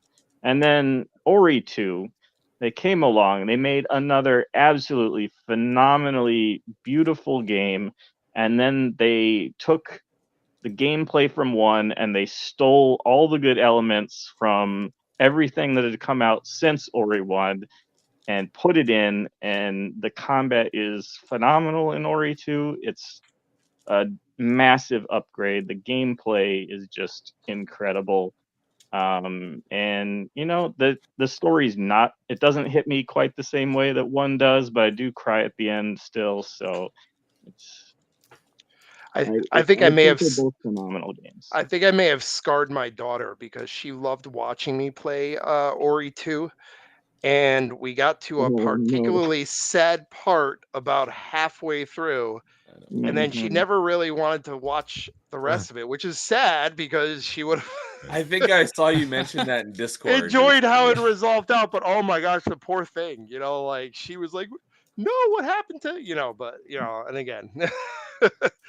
So yeah, I agree My with you. kids The have had storytelling. similar Yeah. reactions to that Yeah. particular moment. Oh, yeah. It does hit you in the feels. Both games, absolutely hit you in the feels. And yeah, I wish, like I wanted to have at least one of them in my spots. It was tough to leave them out because I agree with you. They are fantastic games. And, it's something that everybody that likes this genre should experience because they are just so well put together, not to mention like the fact that you can play those games in 120 fps, when some games are struggling to hit 30 fps these days. With how beautiful they are, it's just amazingly well optimized, and it makes the gameplay so smooth. It's incredible. So Yeah. And And- I mean, everyone in the genre has some appreciation for Ori, I think, at least to some degree. But the time in my life when the first Ori game hit me, it's stuck with me so hard that I couldn't put it anywhere else but number 1. Nice. Yeah, and one of the other things I mentioned when I was talking about it, because Will o' the Wisp is my number 1, is the music in both games is phenomenal as well. Absolutely. Yes. It's wonderful. Yeah, it's one of the very few games I actually went outside of the game to listen to the soundtrack on my phone. mhm. So awesome. Well, that is an excellent list. So that leaves us with our last segment, which is the group ranking part. However, since this is our first part 2 of a stream, I'm not exactly sure how this is going to work. Actually, I'm mean, hoping you don't need a Jason list. has an answer for this. I have an answer for you guys. There we go. And things got really, really tight at the top 3. I will say that. But I do have everything all right here on me. I will say it's gonna be crazy, but out of our top 5 that we had before, we have Symphony of the Night being bumped out, and we have Prime being bumped out, and then just because of, you said both like I did for Ori, Blind Forest got bumped out, but Will o' the Wisp, you'll see, kind of got moved up in a way too. But it's crazy how close everything actually is for the top 3 right now. But without further ado, number 5, it was close. It was number 8. Yeah, it was number 8 when we started here. But Shadow Complex found its way to number 5. On the first episode, we had a lot of people say, obviously, had an honorable mentions. Doesn't get you the points that we normally do, but again, a lot of people respect the game. It gets a little bit sad, and there was multiple people saying it, so it was on multiple people's lists. So I guess kind of gives a little bit more too. Number 4, Prince of Persia. Again, same thing with kind of like Shadow Complex. Everybody's mentioning it. Everybody loves it. Again, it could be. I mean, I've played it too. It's great. Again, it is more recent too, so it had to have a little bit of more recency bias. But again, I don't think it does. I think it's just a really, really good game as well. It also has a game that solid was- chance to go up as additional content gets released. Exactly. Yeah, that's And as crazy more too. people play it too. I don't think not everybody's played it yet too. It's still So so new. That's very true. Very, very true. One, because I didn't expect what Jay Hunt's number 1 was going to be. But Hollow Knight found its way in. It moved up the most, and it's at number 3 now. It's very, very, very close to number 2, which is Will o' the Wisps. But and I mean, by just 1 point, Super Metroid still takes it, and that's just because Shred decided he mentioned if he didn't say it, we had Super Metroid bouncing down a little bit. But again, because of the first episode, we had a lot of people mention it. But again, I mean, Hollow Knight, Ori, Will o' the Wisp, and Super Metroid, I mean, they're all super, super close right now. You got to think anybody Metroid at the top. Yeah. I don't think anybody could argue with those 3, though. I mean, exactly. Yeah, they're all great games in their own way. So I still got to play Ori, so that should probably be one of my first Definitely ones to look into. That one and Prince of absolutely. Persia are like the 2 that I'm kind of really thinking. Yes. And Yes. like I said, there's so many on this list that I have to, but I need to make the time. It's cool. All right. Well, thank you for having all of that ready to go, Jason, because I was like, I don't know how this is going to work since we haven't done a part 2 before. I mean, we just kind of just like I said, we just go for what we had for the first episode. I Ranked said I order watched it a little kinda? bit. Yeah, Yeah. I watched it. I kind of did the same thing that we've been doing. And then again, as we were doing this kind of stuff, I was putting how many votes, the point style system that we're kind of going with, but with also how many people are. So again, it's not based on points, but it's based on, hey, if you're number 1 and another person's number 1, that's going to be 10 points, but that's only 2. If there's like 4 people that have the same amount, 4 people's opinions better than 2 at number 1. And if that makes sense to people. So yeah, that's why. So again, it's going to be close. So if we do multiple episodes of these topics, we're going to see a little bit more separation, hopefully more togetherness, but it's going to be very interesting to see how everything kind of goes together to see what actually is, our official top 5. Sweet. All right. So, last thing before we kind of wrap it up here, I just want to go around and ask everyone, what Metroidvanias are you looking forward to playing? Doesn't necessarily have to be something that's new, but just something that you haven't gotten around to playing yet and you're looking forward to playing. So, we'll go clockwise. So we'll go with Shred. I think you kind of already just said it, but Yeah, and mainly Prince of Persia because that's the one that I've heard of the most. And like I said, I've had like a lot of you mentioned it, a lot of other people just online have also mentioned it in real life, and it's a game that keeps coming up. And my buddy was even telling me like, man, I was actually really surprised by how good this was, and that's a lot of the same reactions that I've been seeing from it. So that's one that I've already had maybe a little over a month that I've been thinking about playing that at some point. I'm just trying to get through some other things that I already got scheduled for myself, but that's gonna move up the list for sure. cool. Yeah, Paul's looking forward to playing the sequel to Salt and Sanctuary, Salt and Sacrifice. No surprise there. And Jans, what are you looking forward to playing? I've cranked through 120 already, but I've got plenty more on my list. 2 that are out that I want to play are Jedi Survivor whenever it goes on EA Play, and I'm looking Blasphemous forward to playing 2 that as well. when it goes on a sale. Hopefully soon. Yeah. Got to be soon. Yeah. I'm also Jedi Survivor. I'm assuming it should pretty soon. Next month, Yeah. right? Yeah, I think. Yeah. Most likely. really also looking forward to Rusted Moss, which just got announcement of an Xbox port in June. Yep. That's like a grappling hook Metroidvania that's gotten some buzz lately. What's that one called again? Rusted Moss. It came out a few months ago on Steam, and the Xbox port was just announced like yesterday, I think, or 2 days ago. Cool. I had not even heard of that one, so I'll have to look into that. And then Rune Fencer Ilya is I Kickstarter backed it a while back, and I'm very eagerly anticipating it. The backer updates look awesome. I hope it turns out well. You never know with Kickstarter, but I'm hopeful. Cool. And then 3 games that need to be ported to Xbox but haven't been yet. Lone Fungus, Ultros, Cathedral. Come on, devs. Get on it. 2 of those extremely hard games, so you can tell what kind of games Jay likes, I had never even heard of Cathedral until part 1 because DJ Axis mentioned it. Cathedral is, I've seen it mentioned as one of the most difficult games in terms of combat and boss battles and stuff like that. So That's what I've DJ was seen saying. it quoted on the Metroidvania subreddit at least 6 times Yeah. as a game that people got to the end but couldn't beat the final boss. So I want to Yeah. play that. Give it to me. plus your buddy Dead over there, like hates that game. So that just gives it I extra hate points, right? him, so Yeah, I I know. There you absolutely-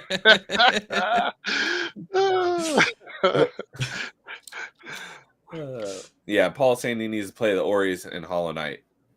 Yep. So, all right. And Rocker Dude, what you got anything on the plate that you're looking forward to playing? Yeah, this one comes out a month from tomorrow for me, April 23rd. Tales of Kinzara Zhao. Oh, I'm looking. That does look good. I played the it- demo on Steam on stream. Did And I you? liked it. Can you confirm it's Metroidvania? It looks like one. It felt like a clone of Prince Prince of Persia. Yeah, it looks like Prince Persia. I didn't get any movement upgrades, just like Prince of Persia in the demo, but it felt great. I liked it. I'm looking forward to playing that one. Yeah, that's top of my list right now. Cool. Don't you have about 60 games that you've started that you are looking forward to playing? Oh, that's probably like 80, 90. Yeah. Yeah. I don't need to play those though. He's got to keep diving. Just keep diving. Just keep diving. All right, and then Icefire, what do you got that you're looking forward to? Yeah, I'm surprised. At least one of these didn't get mentioned yet. So Silk Song, that's out there. That's vaporware. Hopefully Yeah. soon. No, don't I did say mention that. it. Don't say that. Okay, Yeah, good. Tread did mention So it. Yeah. good. Okay, good. So that one, obviously, like when that comes out, that's going to be top of my list. Another one, which Jay, I know you and I were both waiting for it to come, and then that one, seems like it could be vaporware. I'm still hoping it comes to the Xbox. Is Tevi. So yeah. again, right. So that's, they did say May. I think they said, alongside the physical release of the game in May. So it's supposed to come out then. It was supposed to come out in February. Jay and I were waiting around for it. It never dropped. And then the Seems devs like came the out a few days publisher later. screwed it up really bad. Somebody dropped the ball there. So This is Tevi, Tevi. Yeah. that's right. Yep. So it's the one, again, it's a very strange looking game. So be prepared for that. I believe there's a lot of bunnies, a lot of Yeah. scantily I like clad bunnies. women. Scantily I like clad that too. women, stuff like see, I'm selling Shred on it, So They're not as yeah, scantily clad as it- the previous game, I believe.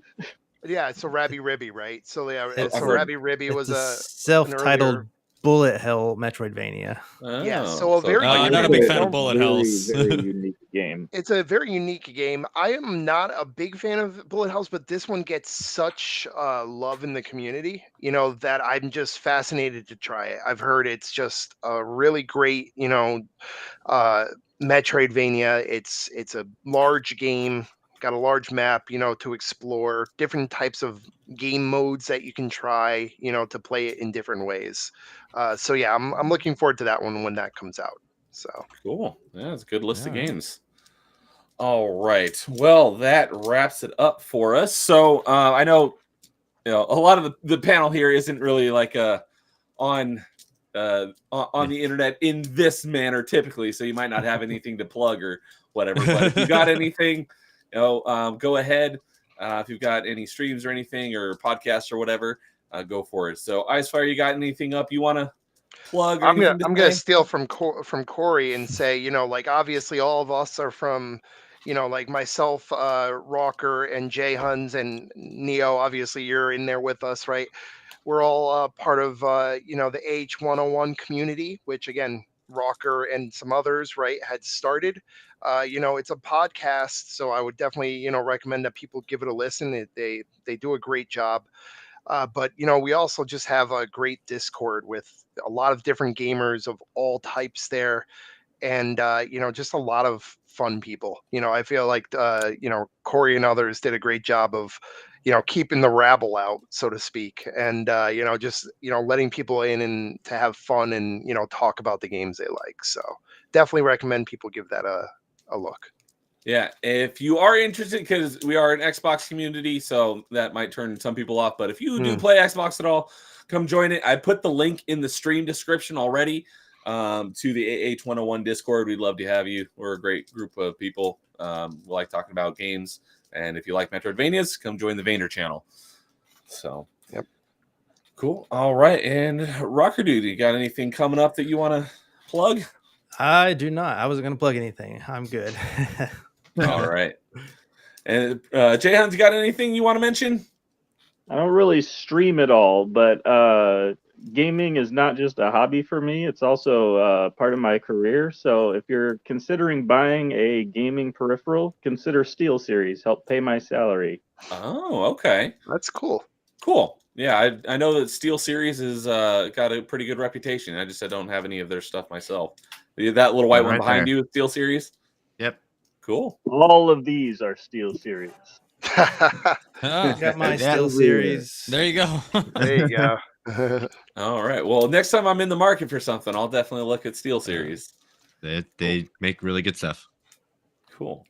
All right. And Metal Shred Freak, I put your link in the link to your Twitch channel in the stream description as well. But anything you got coming up that you want to mention?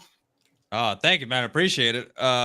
Yeah. Well, I usually I really just do my Twitch streams. It goes. I mean, I stream everywhere, just like Twitch, YouTube, Kick, all those. But my main channel is Twitch. Then I have Odyssey as like my alternative.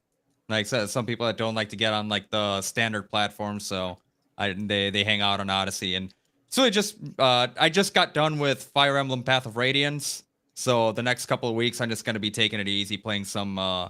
Been playing a lot of Helldivers with friends and spreading democracy across the galaxy and all that good stuff. But I'm gonna be trying to get into more other games that I've been neglecting for a bit that I want to play that are just kind of not story mode ones. So I'm gonna be playing like some Helldivers, some Hunt Showdown, Diablo. That's kind of what I want to play for maybe the next 2 weeks to about a month, and then I'm gonna go back to Fire Emblem and start playing Radiant Dawn for the first time, which I have not played yet. So that was kind of another reason for playing Path of Radiance previously, because they're one right after the other. So I'm gonna be doing that, and it's really just it's not like pro tier gameplay or nothing. It's more of a hangout. We got some cool people in the chat. We're just hanging out, talking smack, and kind of like what you were saying earlier about keeping out the riffraff. Because like if you follow me on Twitter, you probably know that I can get a little tismy, and there's a lot of people that don't really vibe very well. They kind of don't hang out with us. We only get the cool ones. So there you go. Cool. And then other than that, I mean, you follow me on Twitter. It's at Metal Shred Freak, and like you'll see, I also have my links to. I've been recently trying to see if I can make merch and stuff like that, and one of the favorites have been the Janny Tears drinkware that a lot of people have liked. And then just today I uploaded another one that says pure effing metal, but it's spelled out. It just not we're keeping it clean here, but but I actually just put that one up this afternoon, so you guys can check that out too. See, it's through Spring Tea, and I think that's pretty much all I got. I don't have anything huge coming that I can think of. Cool. And if it turns out that I'm forgetting something, I will let you get out. I'll let you guys know. I'll put it on Discord and Twitter and all that. So awesome. All right, and so Jason and I had this idea for top 5. So we kind of so far it's just been on my channel, but we're building his channel because he wants to do topics. Like I often say, basically everything on my channel is all video game related, but he wants to do stuff that's not video game related. So he's going to be I'll let him tell us about it. Yeah, so I think that's going to be our next top 5 because we don't have one scheduled for anything gaming yet. So we're going to be getting on that one. So just keep following on socials. We will let you know what the for sure gaming top 5 will be. But I know the next top 5 will be just strictly on my channel. That is going to be the top 5 WrestleMania matches to get everybody ready for WrestleMania next or in 2 weeks from now. So April 4th is going to be the date. And we're going to have that starting at 7 Pacific and 9 Central, just because Central is my time and Pacific are going to be my guest time. So that's how my math has been working right now. But yeah, next top 5 will be on mine, and we'll have that on April 4th. And then by that time, we should have our next top 5 ready and scheduled for the next topic. Probably that's going to be on Nerdineo's channel. Yeah, I'm not And the, big on I was- wrestling, so I he was gonna asked me. say you should promote it in the AH 101. I know a few people in there that L and some others that are big into it. They'd be interested in that, I'm sure. Was Undertaker Mankind a WrestleMania, or was that a different event? That was a different event. The one you're talking about, the Hell in the Cell one. Of course. Yeah, I figured. Yeah, that was a different. That was on a WrestleMania. But yes, Yeah. I mean, it's been funny. People, the guests that have been on my show, they're like, "Oh, I forgot that was on a WrestleMania match." I'm like, "Yeah, there's a lot of good stuff that are your favorite that aren't Mania matches." So it's gonna be interesting to see what everybody's gonna come up with and everything like that. So Yeah, he asked me to be on. I'm like, I don't know anything about wrestling, so I wouldn't be able to help you there. So, but yeah. So, and then for me, I will be on Dermy Wormy's channel tomorrow at 8 Pacific, and I have no idea what kind of shenanigans we're going to get into.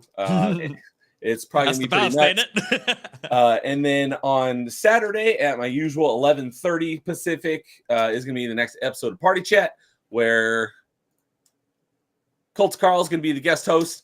And I just realized I hadn't gotten the topics figured out yet, so I will get those to you probably within the next couple hours.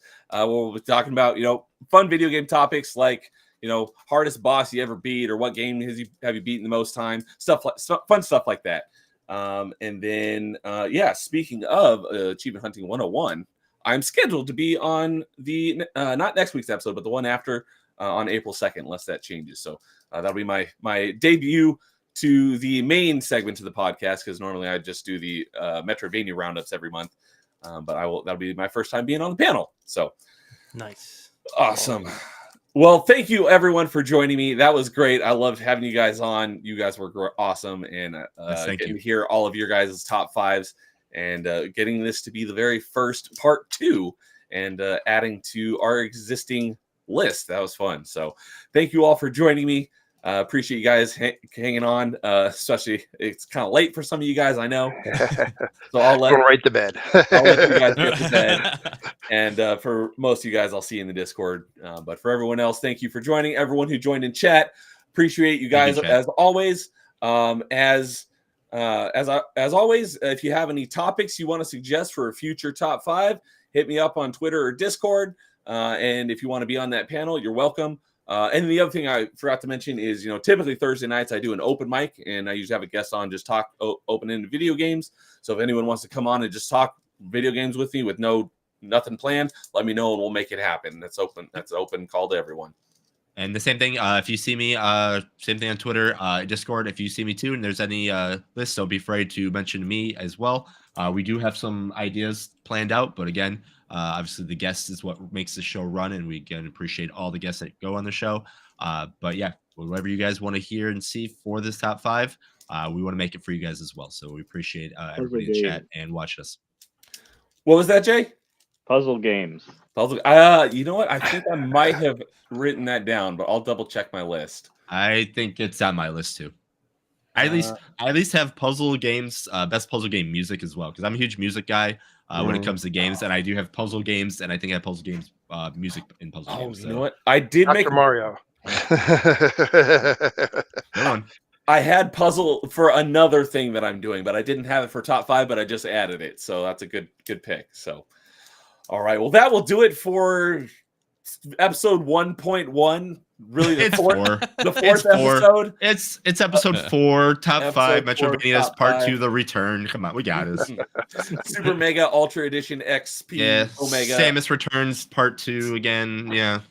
It's actually episode pi. It's 3.1 blah, blah, blah. Yeah, exactly. So that'll do it for this episode. Thank you, everyone, for joining us. Had a great time, and we will see you all later, everyone. And in the meantime, game on.